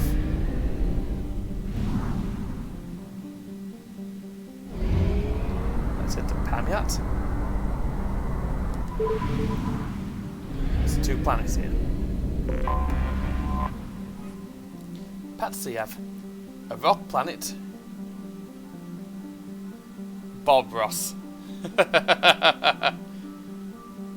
Mind you, I did once read something about someone having a dream that involved Bob Ross, and that dream was Bob Ross, mob boss, where they got dragged into an office where Bob Ross was just standing there smiling, wielding a baseball bat, just saying, "There's no mistakes, just happy little accidents." Yeah, a rock planet, Patsiev. A rock planet encased in frozen oceans, Patsiev is notable for the largest written message ever created by a human being. Andrei Kobzar, a disgruntled miner whose fortunes were spent prospecting for Ezo, used the mass accelerator cannon of a local mercenary group's A-61 Mantis gunship to carve a 208 kilometers long message in the ice saying, Today's Nisko net. Russian for, "There's nothing here!" The message can easily be seen from space. Ironically, the message itself, intended to discourage future colonists, now draws small tourist crowds. Oh god. So basically he left some fucking graffiti there.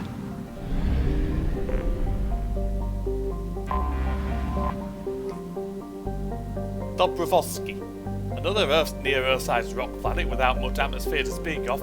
Dobrovolsky is home to Wild Time Mineral Works, a local extraction company noted for its success in Ezo refining.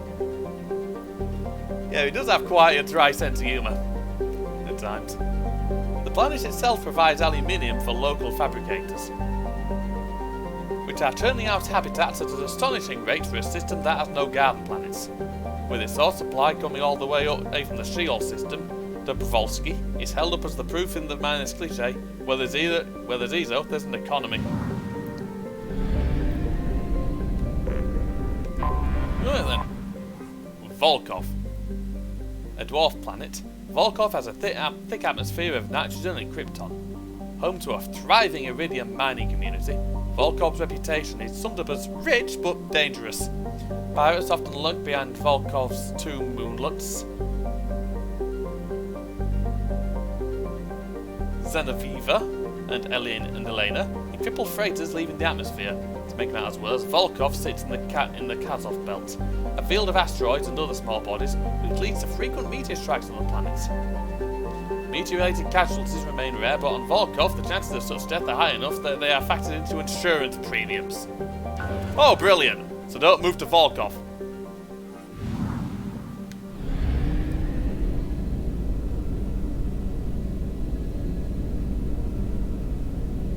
Oh.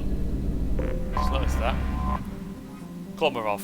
First sighted by the Asari but colonised by humans, the Pamiat system is home to Komarov, an Earth-sized body near the star. It has little atmosphere to speak of, but this has not stopped exploration by robo-miners who have recovered iridium from the planet's crust. Well then, now to Sheol.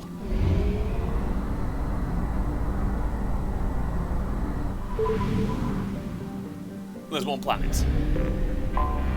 Anomaly detected. Oh, Gay Hinnom. A nearly atmosphereless, tidally locked planet orbiting a red dwarf star. Not doing the song again. Gay Hinnom was the first human explorers discovered was the first place human explorers discovered a dedicated Prothean burial ground. While a few sites were saved for posterity, Elfell Ashland Mining successfully lobbied to scout the rest of the planet for element 0, and soon was embroiled in a scandal. Mining teams were looting grave sites, searching for Ezo and other treasures, and many got rich off the so-called cemetery business. While EAM officially brought a stop to the looting, its mining teams remain on the planet, respecting the unclaimed territory and taking their ore to Pamyat system for refining. Travel advisory. Armed conflicts have broken out between miners and scientists taking claims to Prothean ruins. Visitors are advised to employ security while exploring unknown regions of the planet. Pilot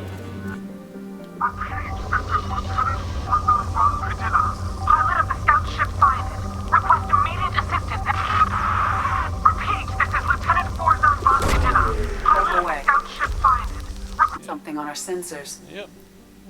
Surface scans show evidence of a shipwreck meeting Quarian design specifications. Identity of ship unknown. Number of life signs detected in vicinity uncertain. Local wildlife may interfere with accuracy of the biological scan. Oh, wonderful! So if it's Quarian, I'm gonna want you. No, not if there's Quarians. And take a doctor.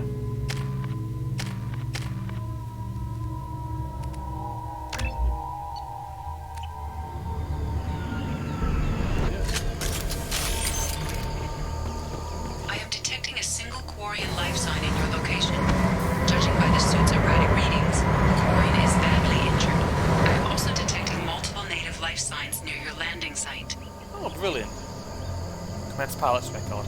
We managed to escape the gas noise thanks to some clever work in silencing Cyanid's engines, but the strain on the old ship was too much. Best we know before to find a friendly spot somewhere in the shield system.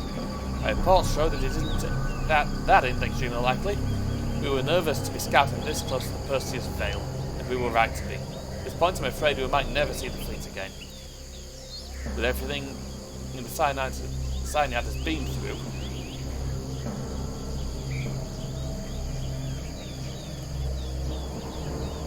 it seems like an ignoble end. The landing were rough, but we managed to salvage the wreckage from the wreckage things we need to survive. Unfortunately, Lieutenant Commander Gorlak didn't make it, leaving me the senior officer in charge. We scouted the landscape and found the planet to be extremely hostile. We don't dare remove our environment suits here. We're all hoping to be rescued before there's any danger of exposure. Don't know who or what is taking them, but we've now lost more than half the crew who survived the crash. We're to build a camp here, but to survive until the Edena and our beacon, but something's hunting us. I have to get the crew together the best I can. I think I get the idea.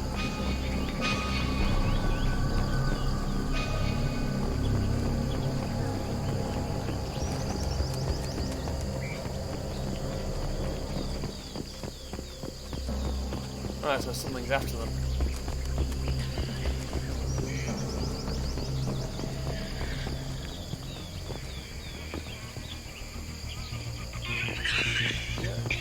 Life signs are stabilized.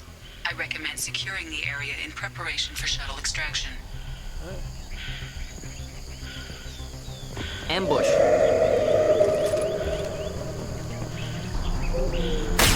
Oh, great. Deploying combat force.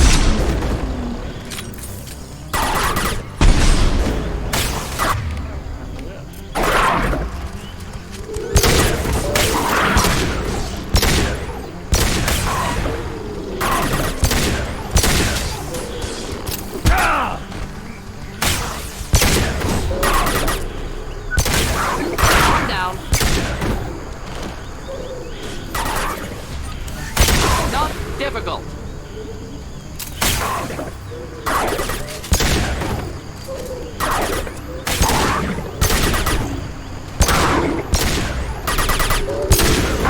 Go for the option. Go for the option. Ah, nice. Have to get out of here. All right. They've seen us.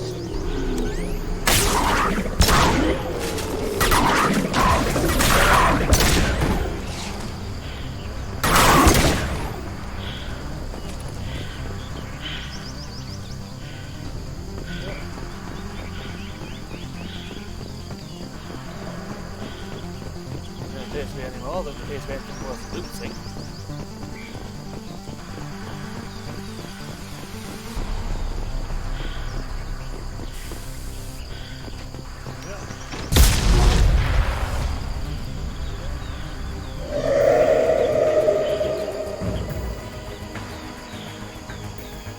Oh great, they're the alphas.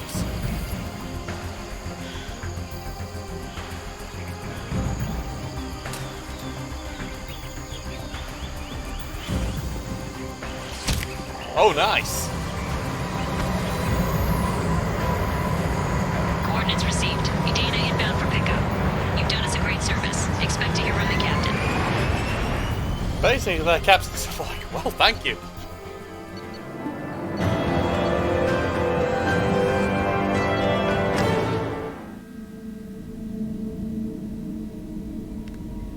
Commander, you've received a new message at your private terminal. Alright, let's have a look. The senior, thank you. From Captain Isin Mal Vazidena. Commander Shepard, please accept my sincere appreciation for your efforts in locating the wreckage of the Seniad. That ship had a storied history with both the migrant fleet and Cerberus, and we are pleased to know that her wreckage can be salvaged by my people. In finding and stabilizing Lieutenant Forzan, you've returned to the flotilla one of our newest and most honored heroes. Your efforts in furthering the Quarian search for a new homeworld will be remembered. Yeah, there will be. Thank you.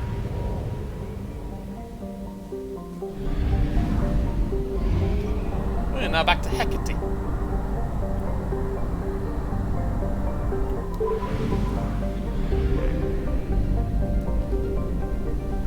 Well, let's get some fuel.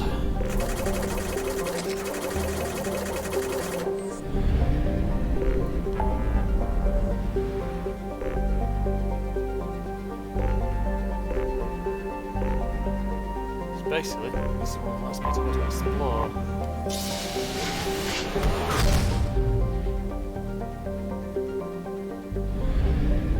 Here we are, back in the Dakar system.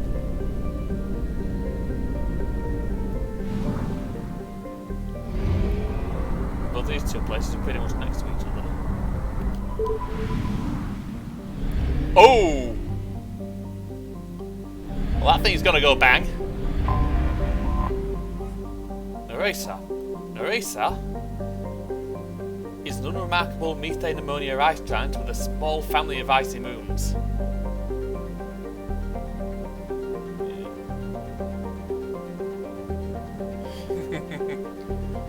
It is likely the Cretaceous system had additional worlds earlier in its history, but these have been swallowed by the aging giant star.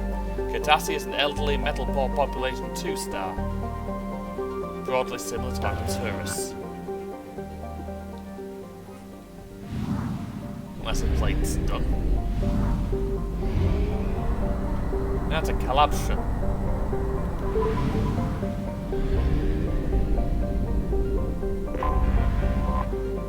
Tefnut. A hydrogen-helium gas giant, Tefnut is home to a helium-3 collection and the nearest refueling facility to the Nubin Expanse's mass relay. As such, it is a major gateway to the Verge and Terminus systems, and has become famous for its hospitality industry.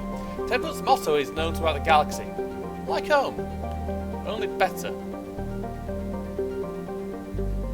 Visitors here can stay at expansive resort stations, watch locally produced entertainment, buy mind-affecting substances not welcome in Citadel space, so drugs, and rent companionship, so sex workers, courtesans, and stuff like that. Resources are shipped in from Yam at substantial discounts, allowing the small space station to have surprising luxuries such as edible arthropods and large amounts of fresh water. Population 33,810 spread across 5 space stations.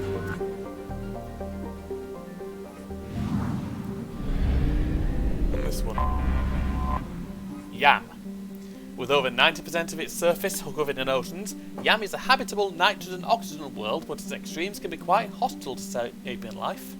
The heat from its extremely long days reaches dangerous levels, ranging from 24 Celsius at night to 53 in the afternoon in the temperate zones. So 53 degrees Celsius. I'm assuming you mean to the other planet, not this one. This one seems awfully hot.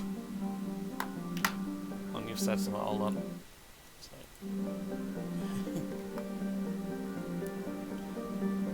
Yeah, that's what I meant. Hurricanes run unchecked across the oceans, with winds reaching up to 250 kilometers per hour. While there are some arthropod-like animals, the predominant forms of life are various kinds of toxic algae blooms that stretch hundreds of kilometers across. However, other biohydrocarbon blue algae blooms are suitable for use as biofuel, and farming the green gold forms the backbone of Yam's economy. So not many people live here. Probe launched. 53 degrees Celsius. Again, no. Fuck no. And bad enough when it's 20 odd degrees. And I've tried sleeping in 20 plus degree heat. It's down here impossible. I was on holiday in Greece with the then partner, and I actually had to go and pay for the air conditioning to be turned on in the room.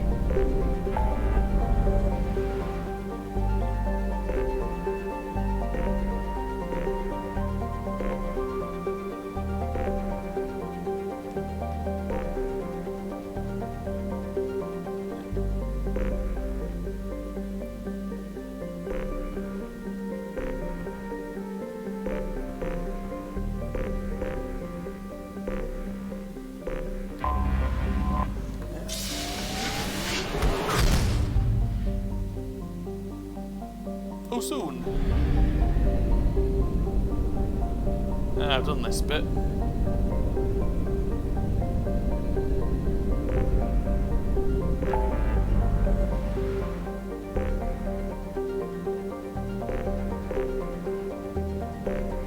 So most of the stuff I haven't done is on this side. So I'm going to go to the Striker pistol.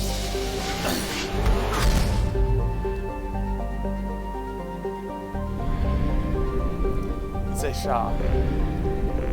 Right. Oscar. A Jovian gas giant, Oscar, we've been witness in Empyrean Volus, is a low-density hydrogen-helium planet with 35 moons. Later this year, 33 of the moons will be visible from the planet's surface in a conjunction, an event that will be recorded by space probes from all over the galaxy.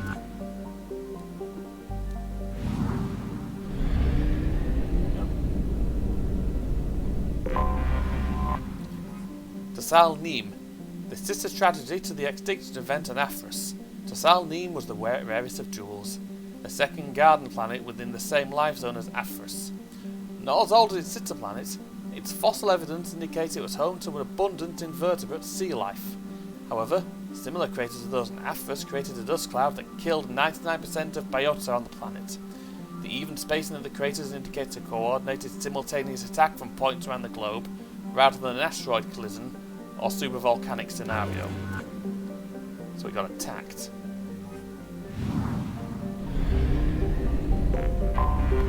Anomaly detected. Zadaban. Zadaban is a large, dense planet named for a Volus god of punishment.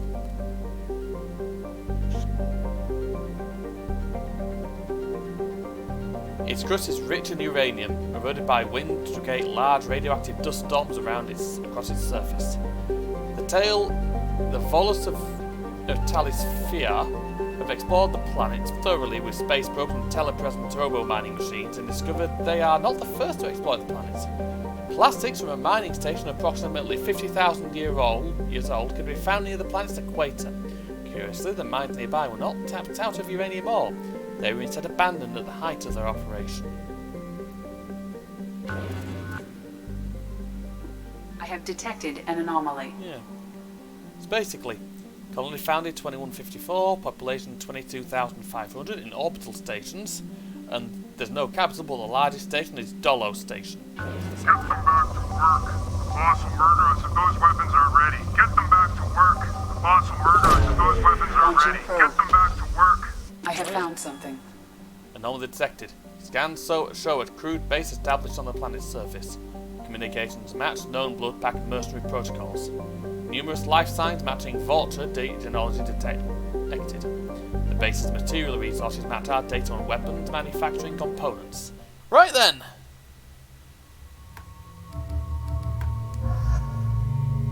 Garrus, you don't like mercenaries. Come kill some. I haven't used Jacob in a bit. I do. Oh, I haven't used him in a bit, have I?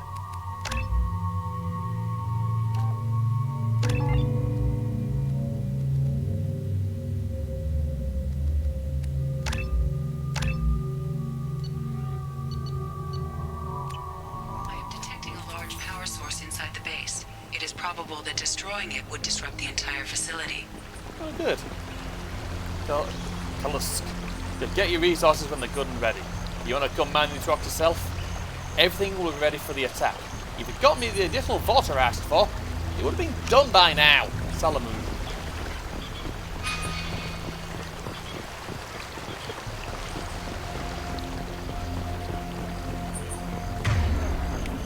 So basically, we're about to attack a base. Kalusk, I'm sending back 2 of the vaults you sent me so that you can see what I'm dealing with out here. I suggest you not arm these morons. These piss-poor shots are more likely to blast the board side of your generators and hit their intended targets. Maybe once you understand what I'm dealing with, you won't be so quick to mock me when I ask for some goddamn assistance. Salamu. Want some palladium? Nice. I'll say no.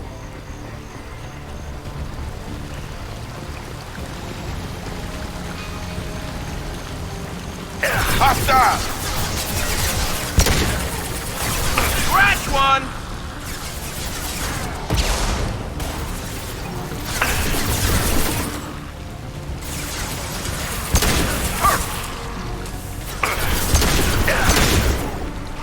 Taking fire!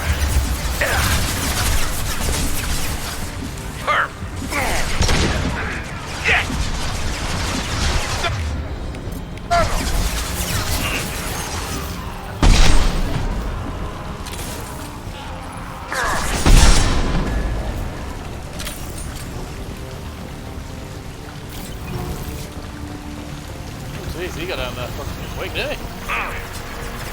Going up a barrier.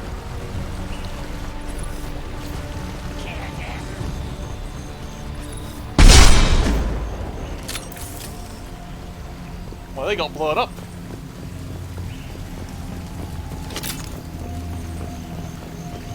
Yeah, more stuff over here. More palladium. And the data pad.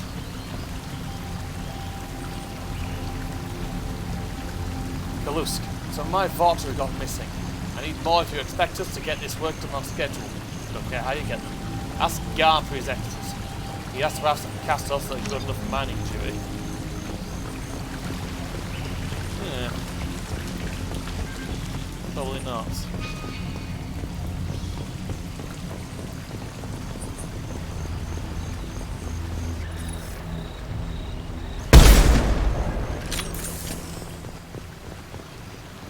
Right. Let's keep moving forwards.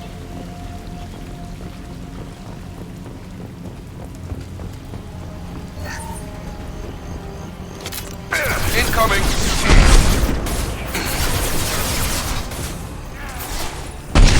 Barriers up!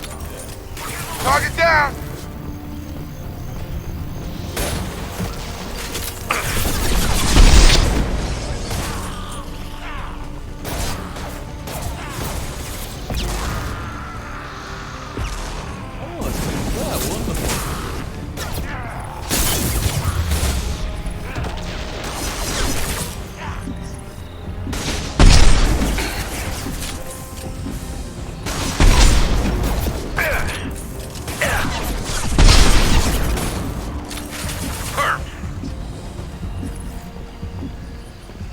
Basically, someone from in very awkward places here.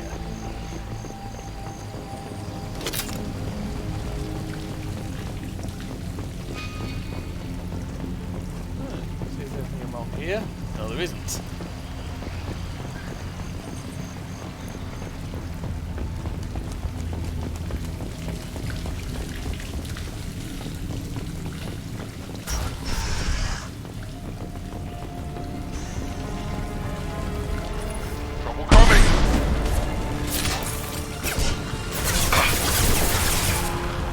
This should slow him down. Fire!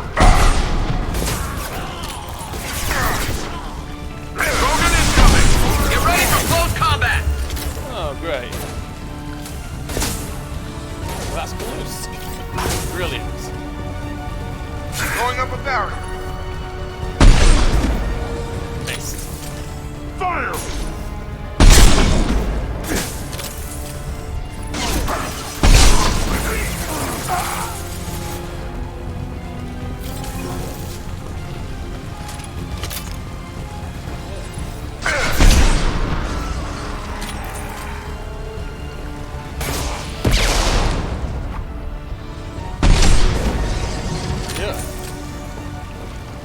I believe he got set. I believe it's the same alight. Let's take a closer look.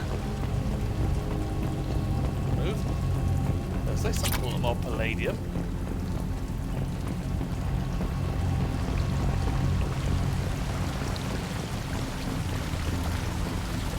So I think I need to do here is quite obvious.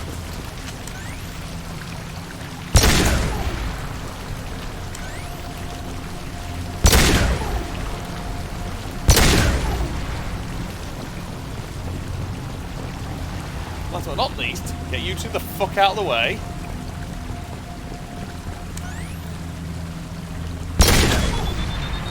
Time to go.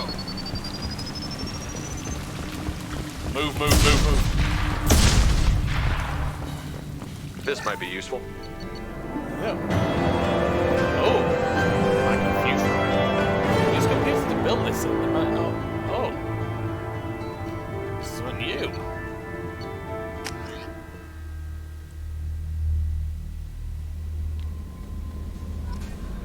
That was worth it. A little bit more research. Yeah, it is a bit weird.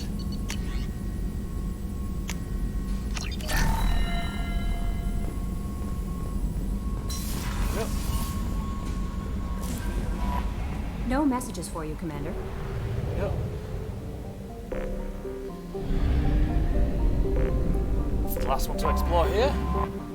Aphros. A unique discovery. Aphros is a heavenly twin planet in a star system that has not one but two worlds of sufficient mass to retain a nitrogen and oxygen atmosphere within the habitable life zone of its parent star. Fossil evidence shows abundant vertebrates and evidence of a sapient terrestrial avian species in its Bronze Age. However, the only trace of contemporary life on the planet is that of single-celled organisms in its seas.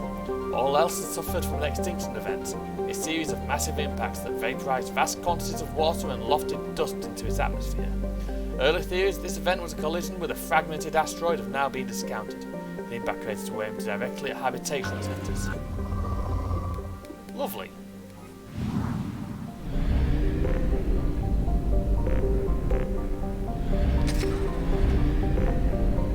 Well then, Ula Urla Rast. The Reapers. Yeah.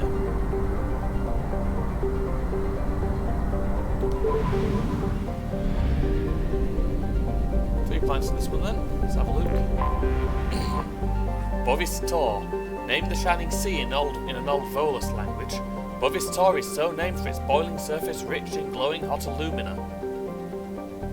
Flecked with dark ridges of carbon. Yeah, Bovis Vor, I figured. Its thick atmosphere of nitrogen and oxygen is no indicator of life, since the temperatures are simply too high.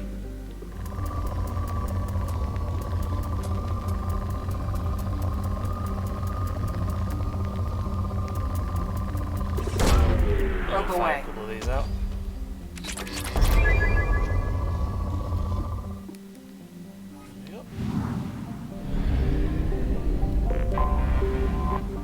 Talisphere. Talisphere is a planet capable of supporting life. If that life happens to breathe ammonia, discovered by Asavi explorers, the planet was used as a bargaining chip by the Citadel Council, who quickly drafted a colonization agreement with its wealthy client race, the Volus.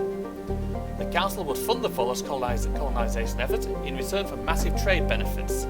With uncharacteristic enthusiasm, an enormous Volus influx ensued, and the Council reaped the economic benefits for a dozen years before the colonization bubble burst.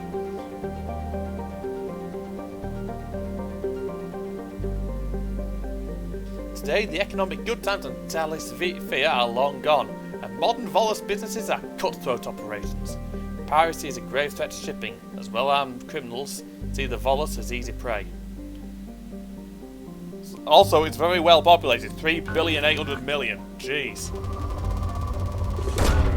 Launching probe.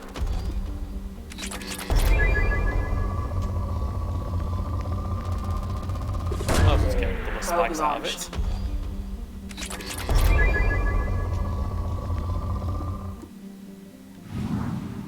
Well, and the last one, which is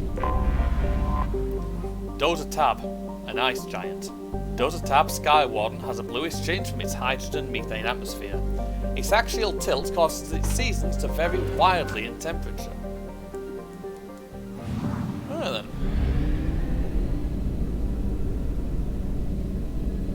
So that's back to ZHR. In the Shrag Abyssal.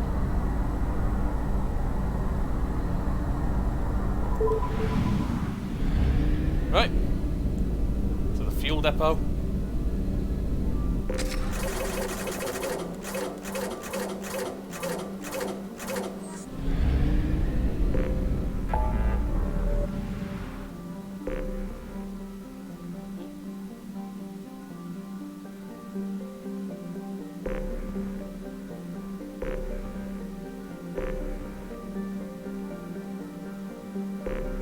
Might as well go deal with that one.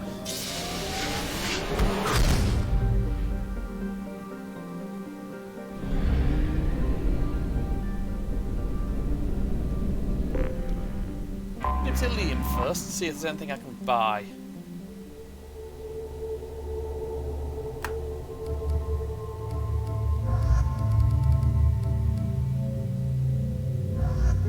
So here we're two people who are likely to behave themselves.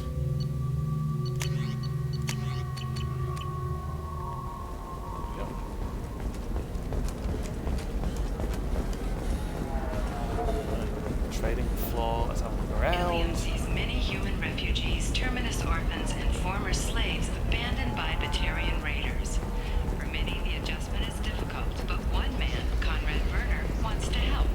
Werner is organizing Shepherds, a charity that helps human refugees, orphans, and former orphans. All right. Let's do it.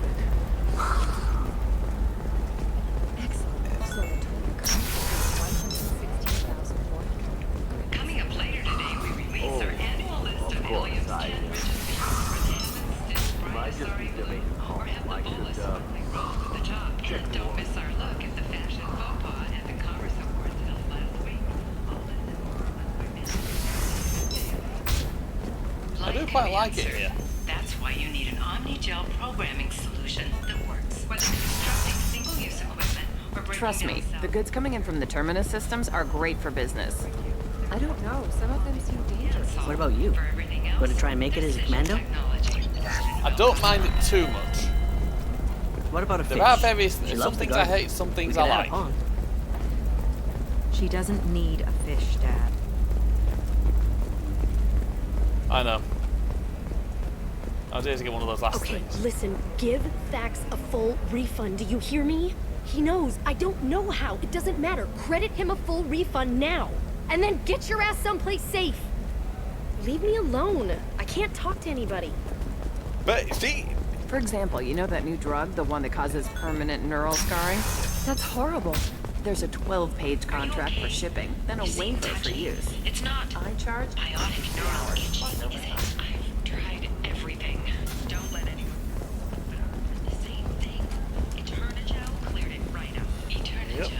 Because nothing should stop you from embracing eternity.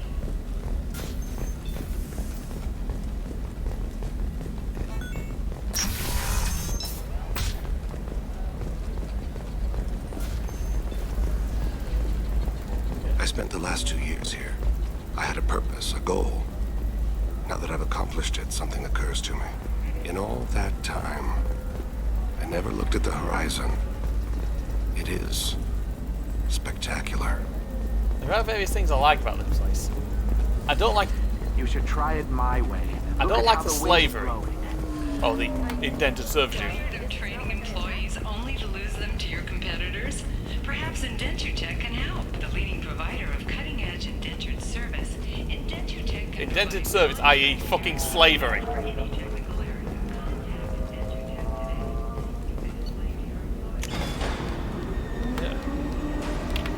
See, See, I hate that. I hate they have to call. See, that's the bit I don't like. The fact that there's slavery. Legalised fucking slavery.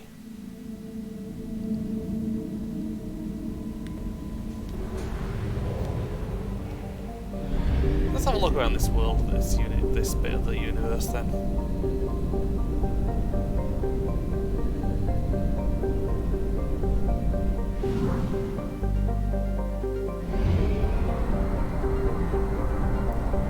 People don't have to be here.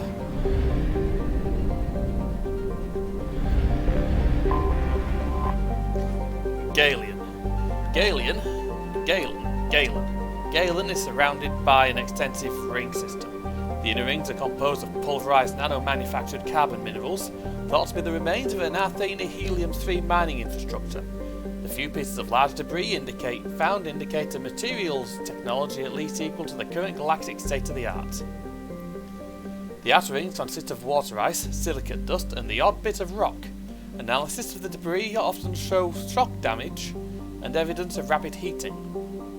Some parahistorical theorists insist that the outer rings represent debris from a moon or the moon's destroyed by mass accelerator bombardment. This has been rejected by every reputable xenoarchaeologist. While it is theoretically possible to destroy a small moon utterly with dreadnought bombardment, no species sees a compelling reason to do so. Well, the one reason I can imagine them being is it serves them as an example. When you really want to piss someone off who's willing to blow up one of your fucking moons.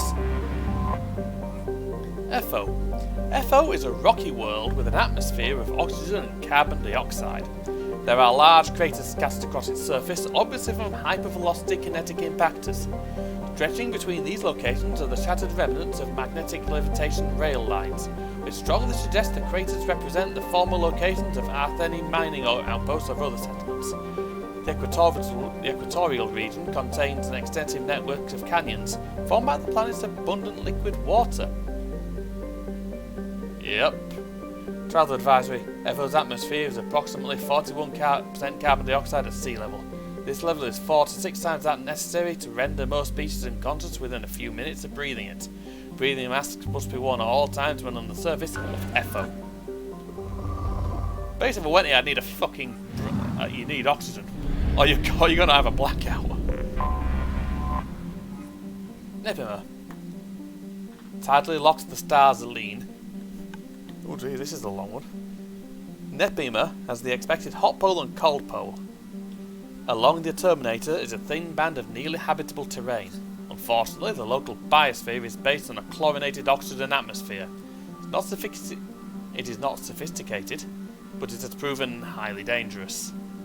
The Asari surveyor Veralis landed on Nepima in 1684 to study the local ecology.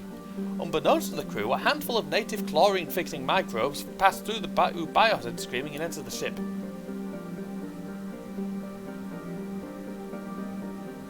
The Veralis returned to the port of Nospal, Analo, and Ilium, where the Nepiman and microbes escaped into a temperate environment with plentiful unused chlorine. The microbes devoured the chlorides in the earth. As metabolic byproducts, they produce toxic polychlorinated biphenyls, PCBs. By the time the infestation was contained, an area of nearly 30 square kilometres had been effectively turned into a toxic waste dump. Nospalino had to be abandoned, accelerating the development of Nos Astra.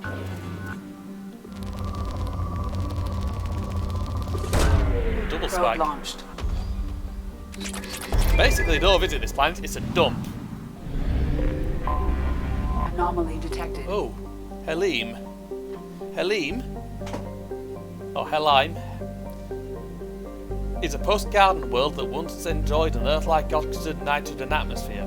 Still blessed with plentiful water, but a generally cold climate and extreme seasonal shifts, courtesy of a 38-degree axial tilt. Helheim is thought to be the homeworld of the Arthen, a spacefaring species which disappeared approximately 300,000 years ago, so 6 Reaper cycles. Precisely what happened to Helheim is still under debate. It appears a global extinction occurred, wiping out all native animal life forms more complex than zooplankton. plant forms were not affected, but the lack of oxygen-breathing life caused oxygenation of the atmosphere. Plant life was reduced after lightning storms ignited global wildfires. The leading theory for Halheim devastation is an out-of-control biological weapon. For this reason, landing is strictly prohibited. The corporations of Ilium have then placed a network of quarantine satellites to dissuade would-be looters from landing in crumbling cities.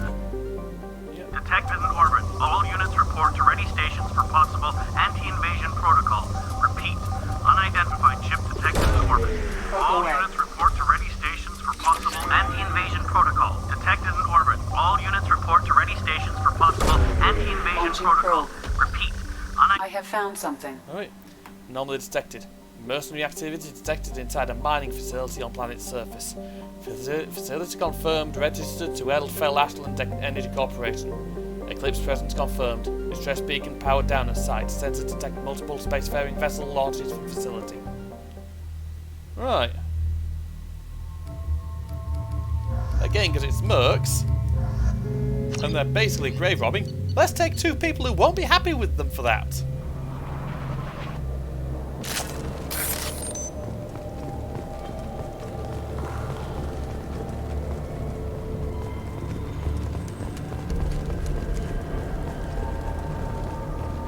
Weird little bug things.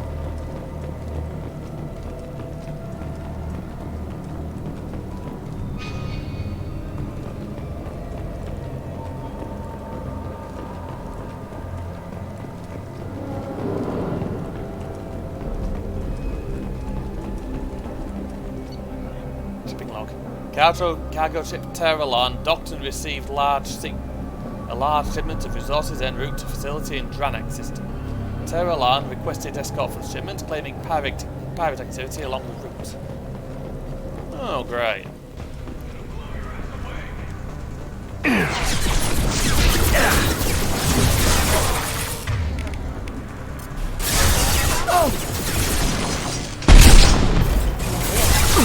Get them off their feet.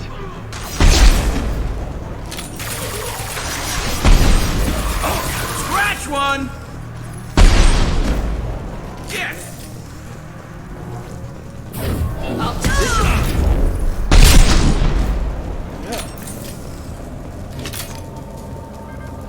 Oh, great. Pretty much.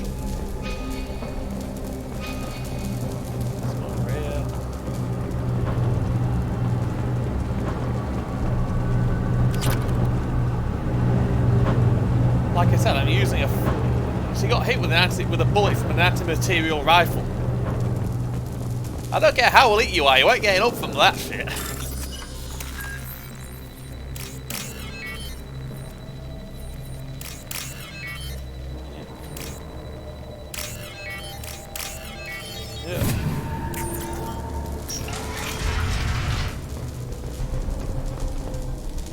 Look, we are under mercenary attack. Escort civilians to crew quarters, then return to the work area to protect the main computer at all costs. So what are they up to here?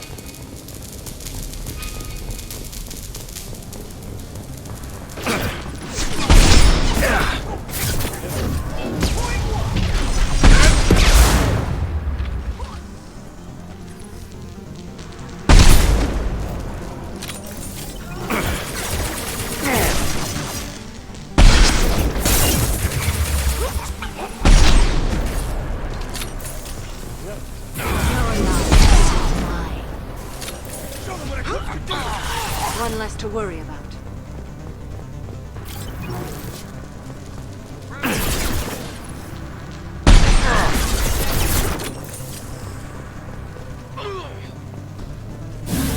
I will hold them.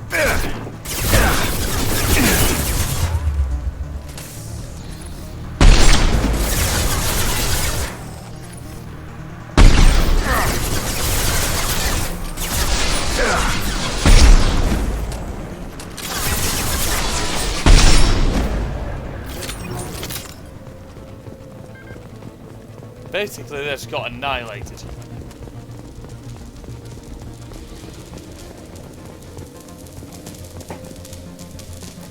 Yeah.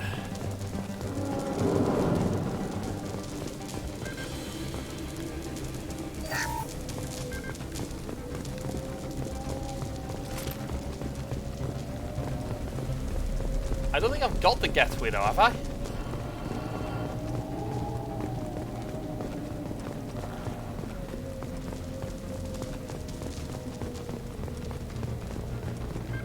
I'll have a look in a minute.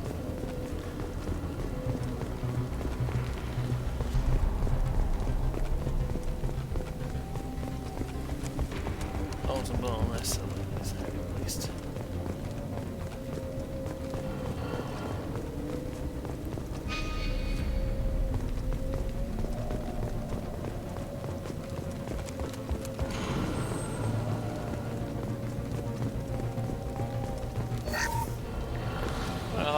I'll have a look.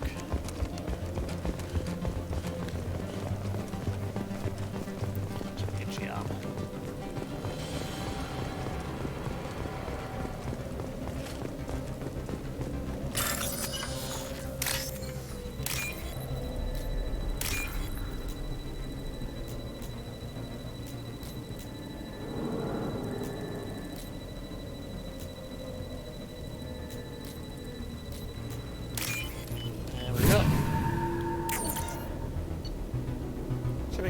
Cargo ship Terralan docks. Yep, got that. Locating the last report from Terralan. Oh. Taking cover. I'm not happy when finding that out.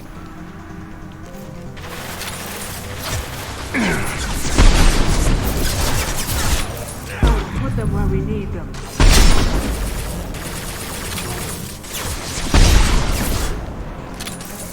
And stay down.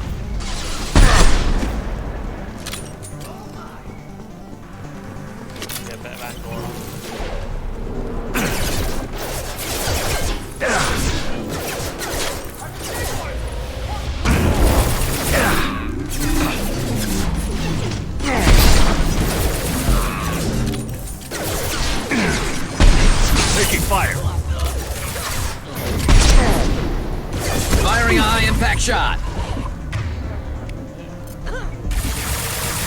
One down.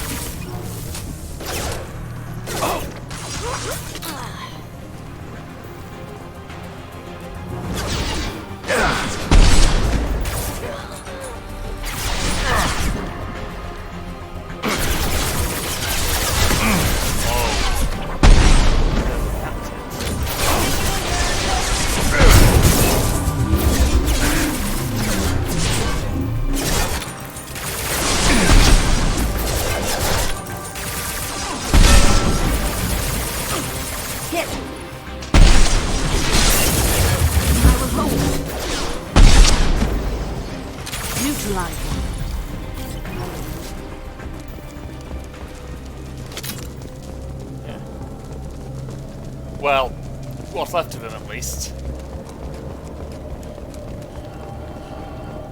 I can gather he's now in bits.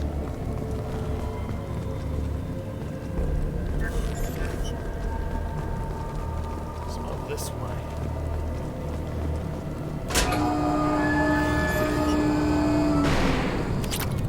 Ooh, big chunk of palladium, nice.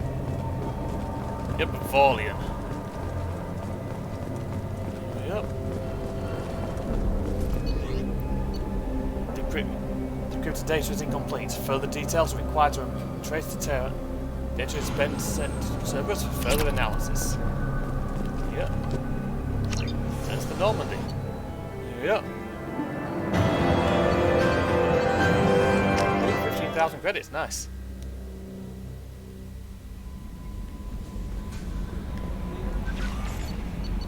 No new messages.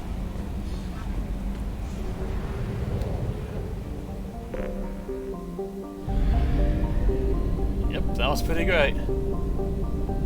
Well then.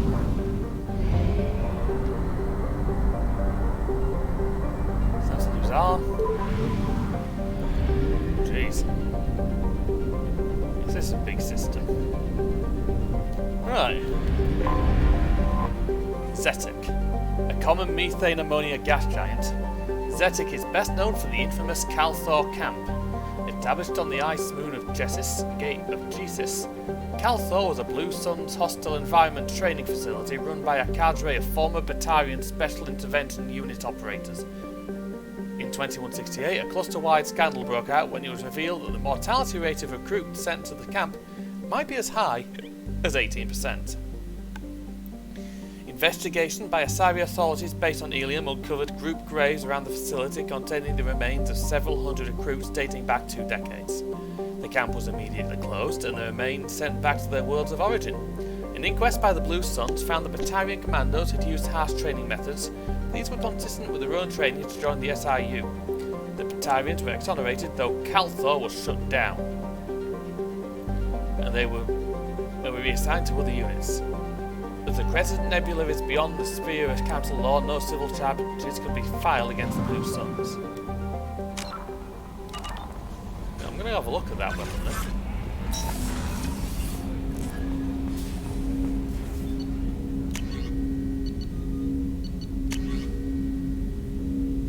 I've only got the Widow.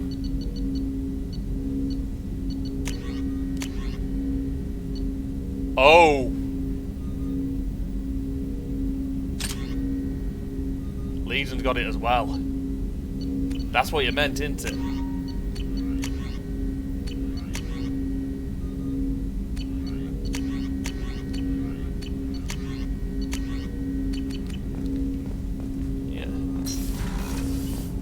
I'll take him along for the next mission then.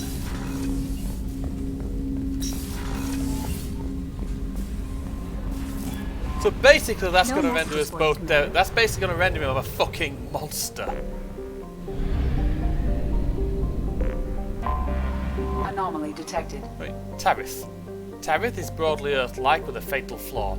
It has a relatively high amount of chlorine in its atmosphere. The reason for the greenish haze that becomes apparent when looking at the horizon. Chlorine has become a vital component in Taryn's plant life. As a defense mechanism against native herbivores, many species evolved the ability to release clouds of toxic chlorine when disturbed.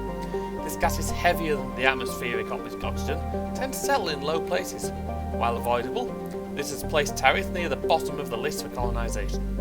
There are intermittent signals originating in the heart of a large chlorine swamp. They appear to be coded, though it is not impossible that they are garbled distracting signals from a downed civilian ship.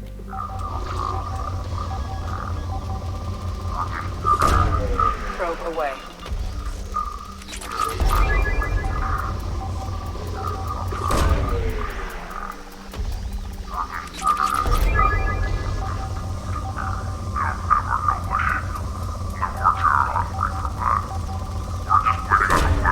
Probe away.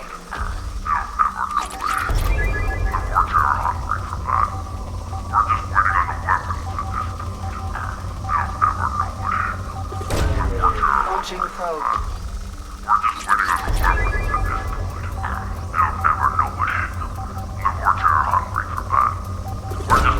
Probe launched. Scans have found something. Tarith. Preliminary scans indicate a high-powered communications relay on the planet. Communications match known blood-pact mercenary protocols. A concentration of Krogan and Vortex signals are massed inside what appears to be a mining operation. Life signs detected. Unknown species. Advise caution.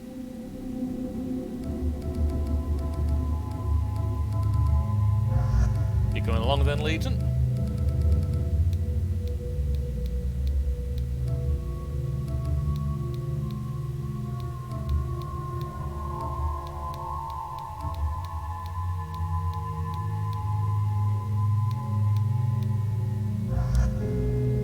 Garrus, because it's mercs.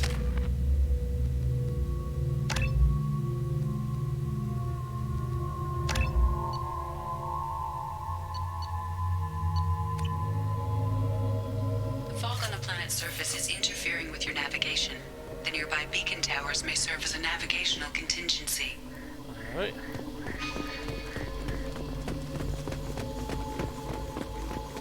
Basically, I need to look around and be observant.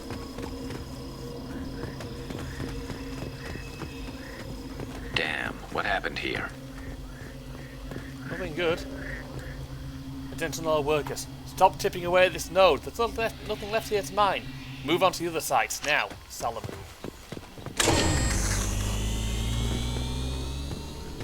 Down this way then. Exterior atmosphere is toxic to organics. Yeah, we've kind of noticed. Oh, great. Target, positive Y-axis.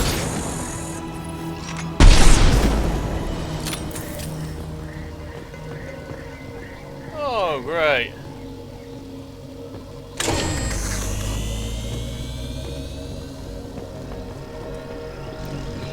Yeah, but there's big ugly fuckers here. Oh, brilliant. Yep, scratch one.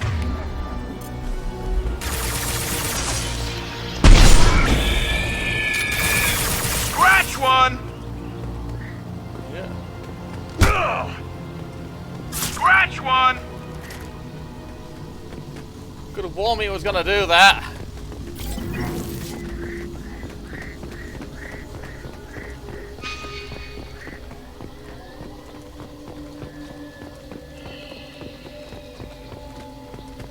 What were they doing here? Nothing good. Attention all workers. Fall back now. Evacuation shuttles are on the way. Anyone not at the gathering sites when the shuttle arrives will be left here with those damned bugs. Oh, great. Whatever fight happened here, it was recent. Yeah. Extremely.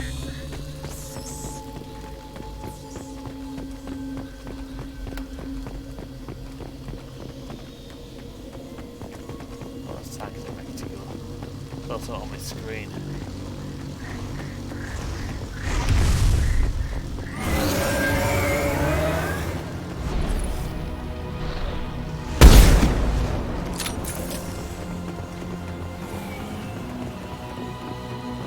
Contact forward.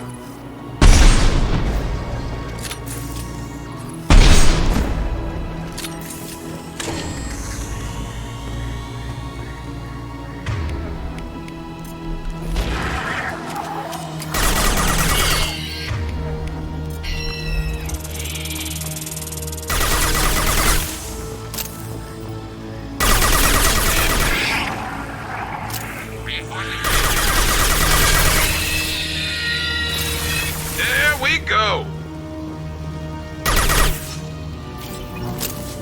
One less to worry about. Yep.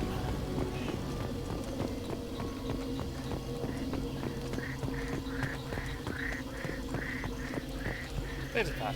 Salamu, can't get any more Vorta from Omega. Gamma's his own problems. You're gonna have to man up and deal with this on your own. Maybe build a beacon path. I bet those damn Vorta are just wandering off into the fog and getting lost. Loose.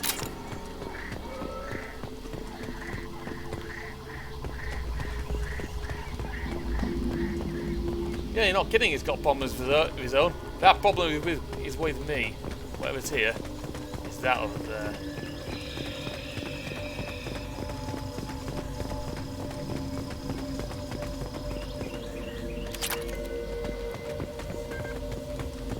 Some platinum, nice.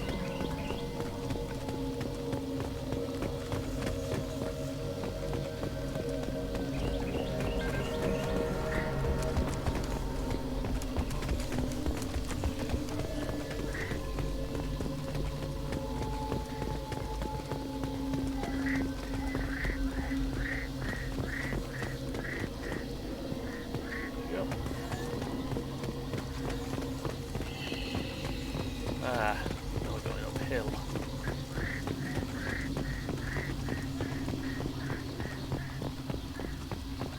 I get the feeling we'll be dealing with that big winged fucker soon.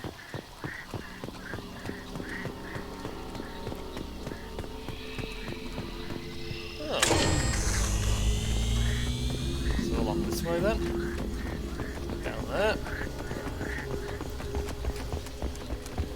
Back into the fog. Brilliant.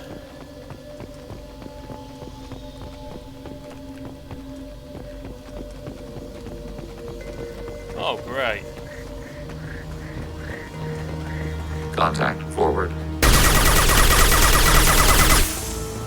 Firing a high impact shot.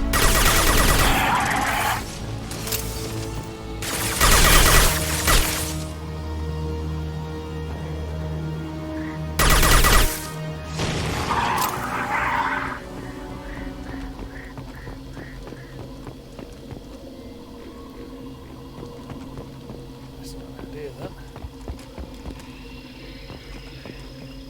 Firstly, go activate the beacon.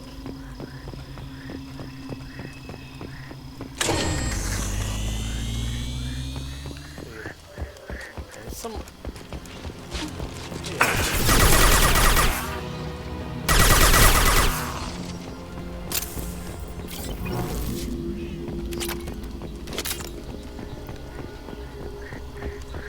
Well, guys ain't gonna complain about killing a few blood-bagged vulture.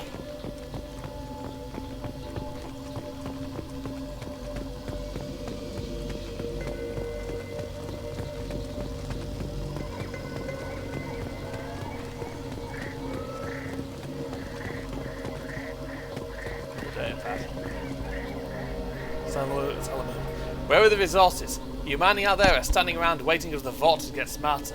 Our guy on Helium can't keep the lights off forever. Keep stalling and we'll have a hell of a fight on the way in.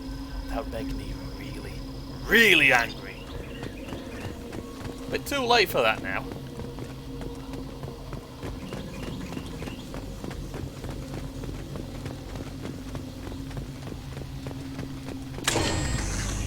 Oh, that's where we're going.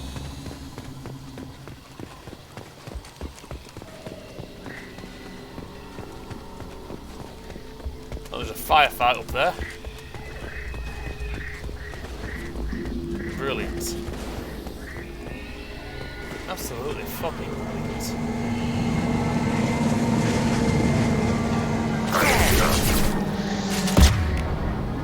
Oh, it's Alamo.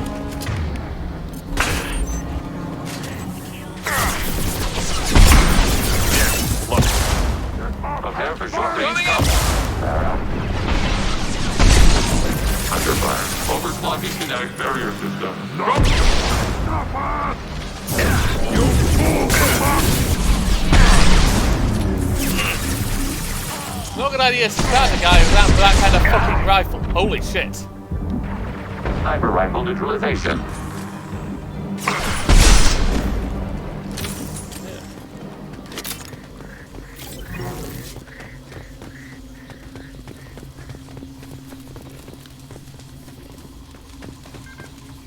Basically, now we're about to find out what happened here.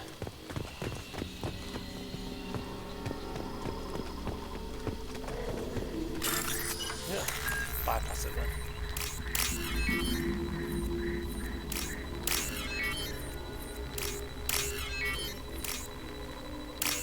There we go. I think he shot a few things with it, yeah. Well, let's find out what's going on here then.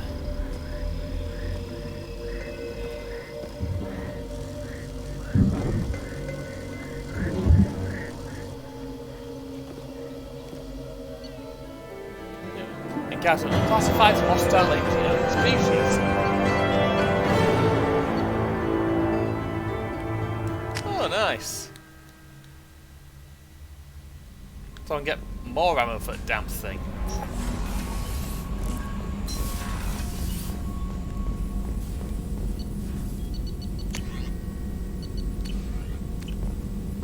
Oh, so you just gave me it automatically.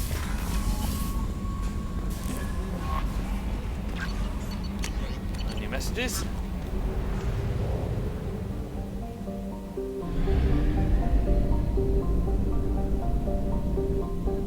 Well then. Dorier is a large, hot world with a poisonous atmosphere of acidic nitrogen oxides.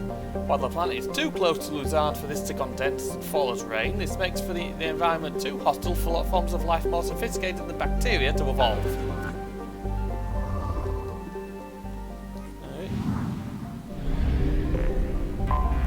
This one is Untanta.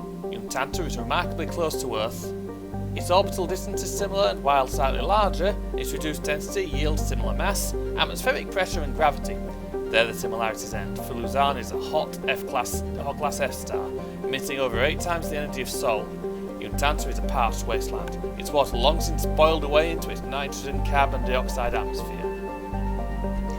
A handful of mining outposts dot the hellish hot surface. Crews remain in underground bunkers, sending remotely controlled machines out at night to do surface work and load cargo for shipment. Oh, geez, yeah, that's hot. 415 degrees. Fuck. And Johnton, or Yonton is a fairly standard close-orbiting pegated gas giant. Orbiting the star Luzon at high velocity and heated to temperatures of over 1,000 degrees. Analysis of its orbit has revealed a core of heavy elements with a mass double that of the planet's hydrogen and helium atmosphere. There you go. And now to Ondest.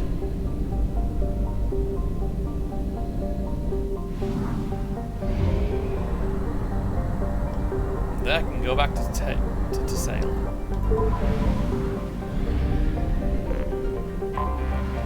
There we go. A carrier. Though nearly the size of Earth, a carrier contains only 28% of its mass. It has a trace atmosphere of neon and molecular nitrogen, but the predominant carbon dioxide has long since frozen and fallen to the surface as frost. While a carrier has a core of heavy metals, the bulk of the planet's volume consists of water ice. Several unique forms of long-chain carbon molecules have been recovered on the surface, pushed up from beneath the ice by cryovolcanic processes.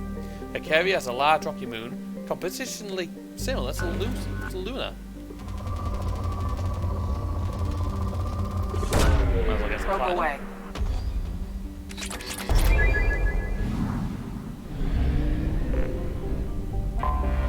And this is Zesmeni.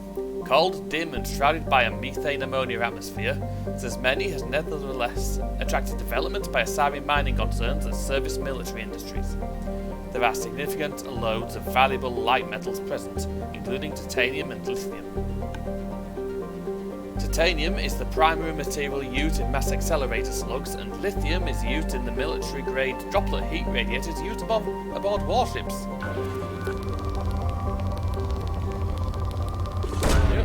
Launching probe. And the last planet here is Mysus. Farthest from the dim red dwarf Ondest, the ice dwarf Mysus has attracted no interest beyond a cursory flyby by automated probe in 1874. No significant resources were noted.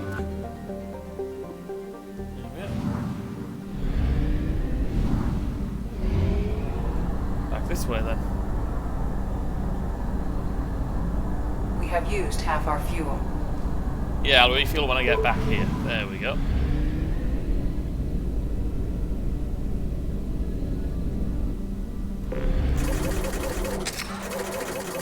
I probably would have needed most of my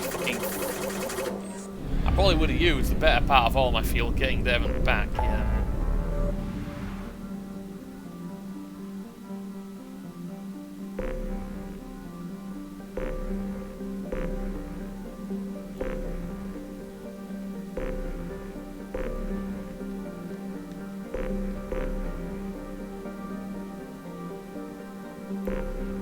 The Eagle Nebula. Let's have a look.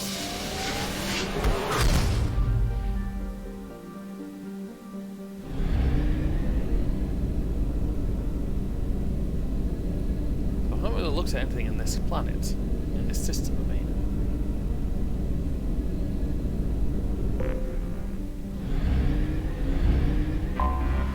This is a salary,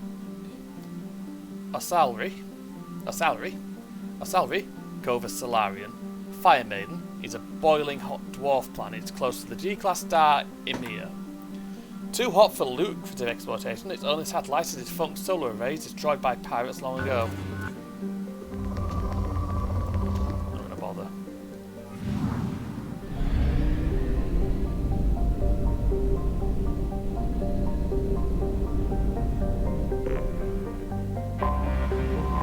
And Quodus, a hydrogen-helium gas giant.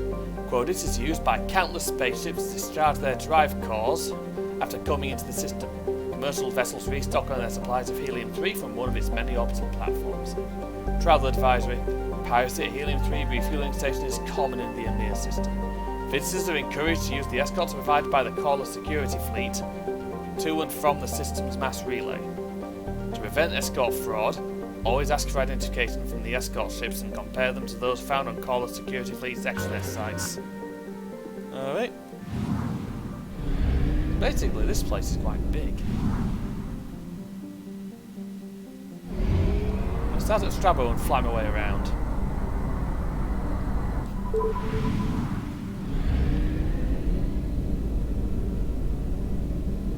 Oh, there's only one planet even in the system.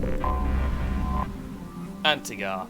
Targeted by a Solarian mining expedition that went off course due to computer error, Antigar is a hydrogen and helium gas giant with 11 known moons and dusty rings.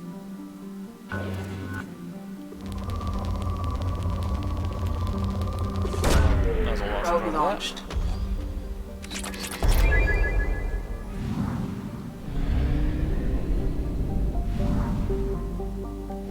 That's a Malgus.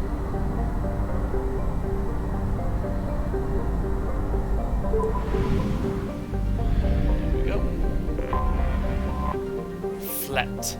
Uninhabitable by most species.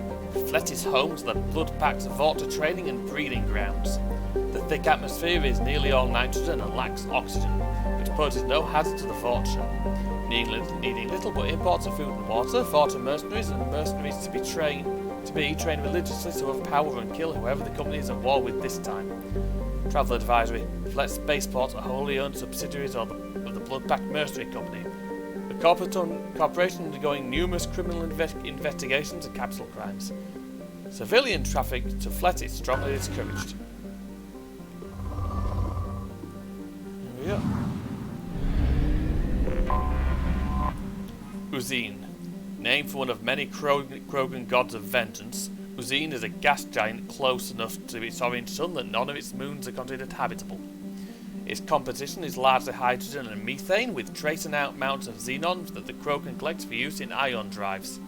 Uzine is well within the frost line where gas giants usually do not form, leading astronomers to believe that its orbit used to be further from the star. If so, this would indicate a seriously unstable orbit, and the planet may plunge into its star within a few million years. Oh, jeez. And Rill, a planet only a Vort could love. Rill is noticeable for its near-miss climate, punishing heat and a thin, toxic methane-ethane atmosphere. Its surface is dotted with Krogan and Vort habitats, eking out a meager living off the planet's tin and copper deposits and killing anyone who cuts into their profits.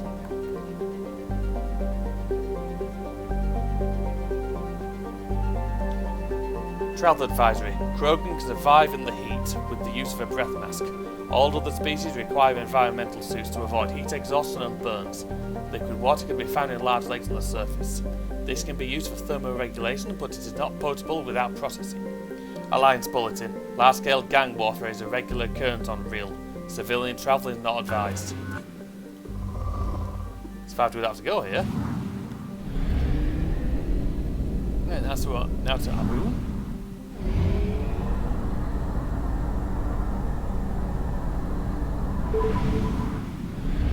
There we go. I have detected an anomaly. Oh, Nath.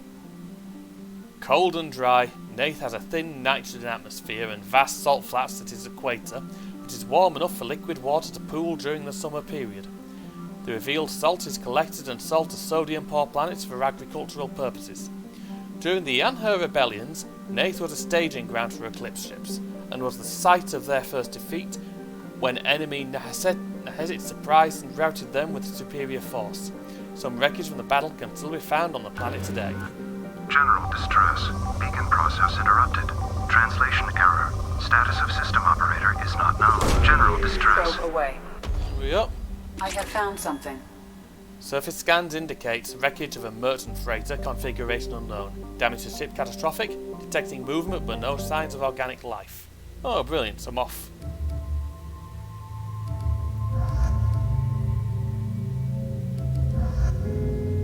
Might as well take Zaid. A sandstorm is approaching from the northwest. Proceed with caution. Oh, brilliant!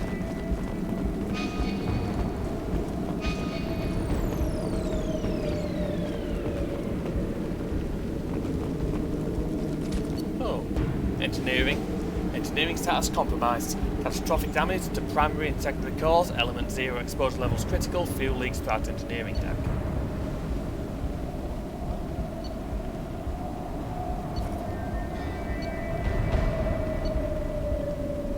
Oh.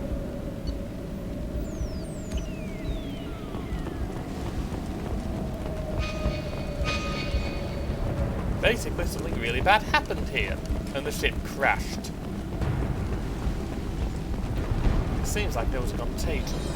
Navigator's log. Captain, short-range sensors just went offline, and I'm locked out of helm control.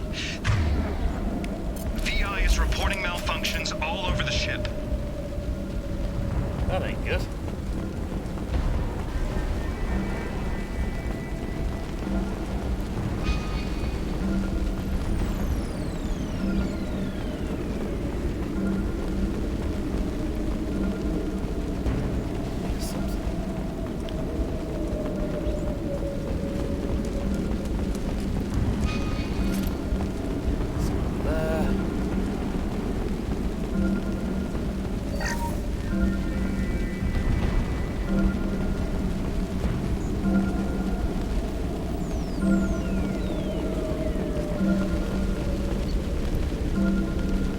Reflecting mech armor X6378. Source Dirahi Station.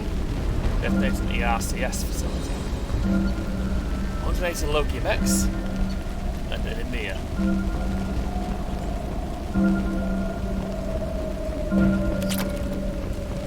Credits. Platinum.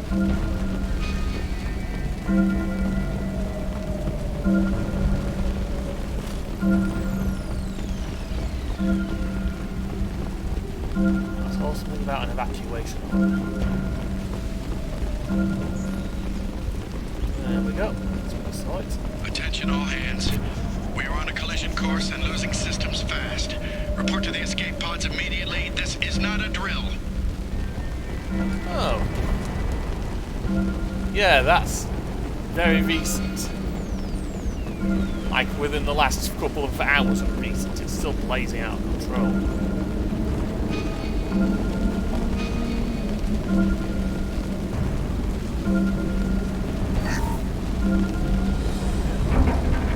Multiple hostiles powering up at your location. Recommend immediate extraction. Oh, great. Trenton, we've got a problem in the cargo bay. Marcus says the mechs in the containers are activated. Self-destructing. Go check it out.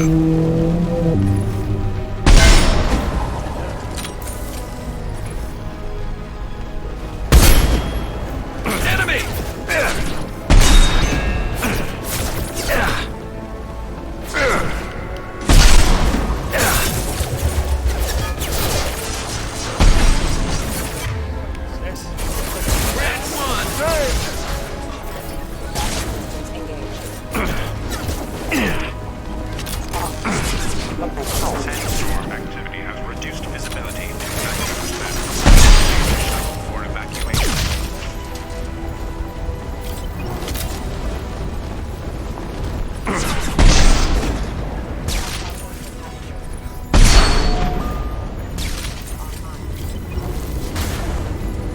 Sit down!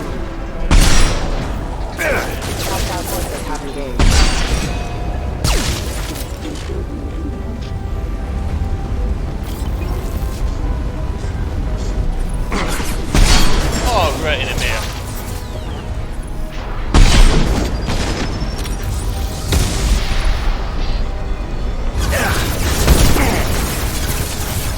Sandstorm activity reduced visibility to 65%. Proceed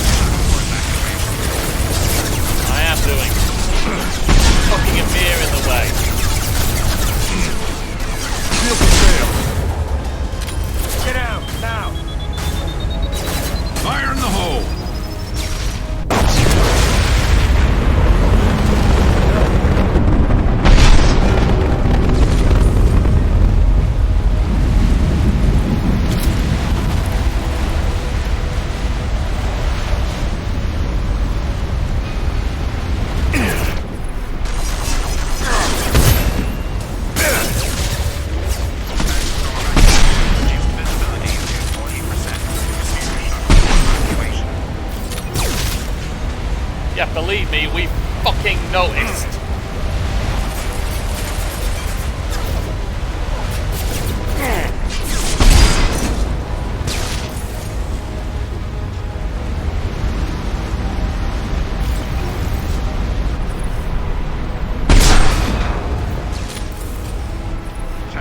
Activity has reduced visibility to 40%. Proceed to shuttle for evacuation. We have to go, now! Yeah, we do.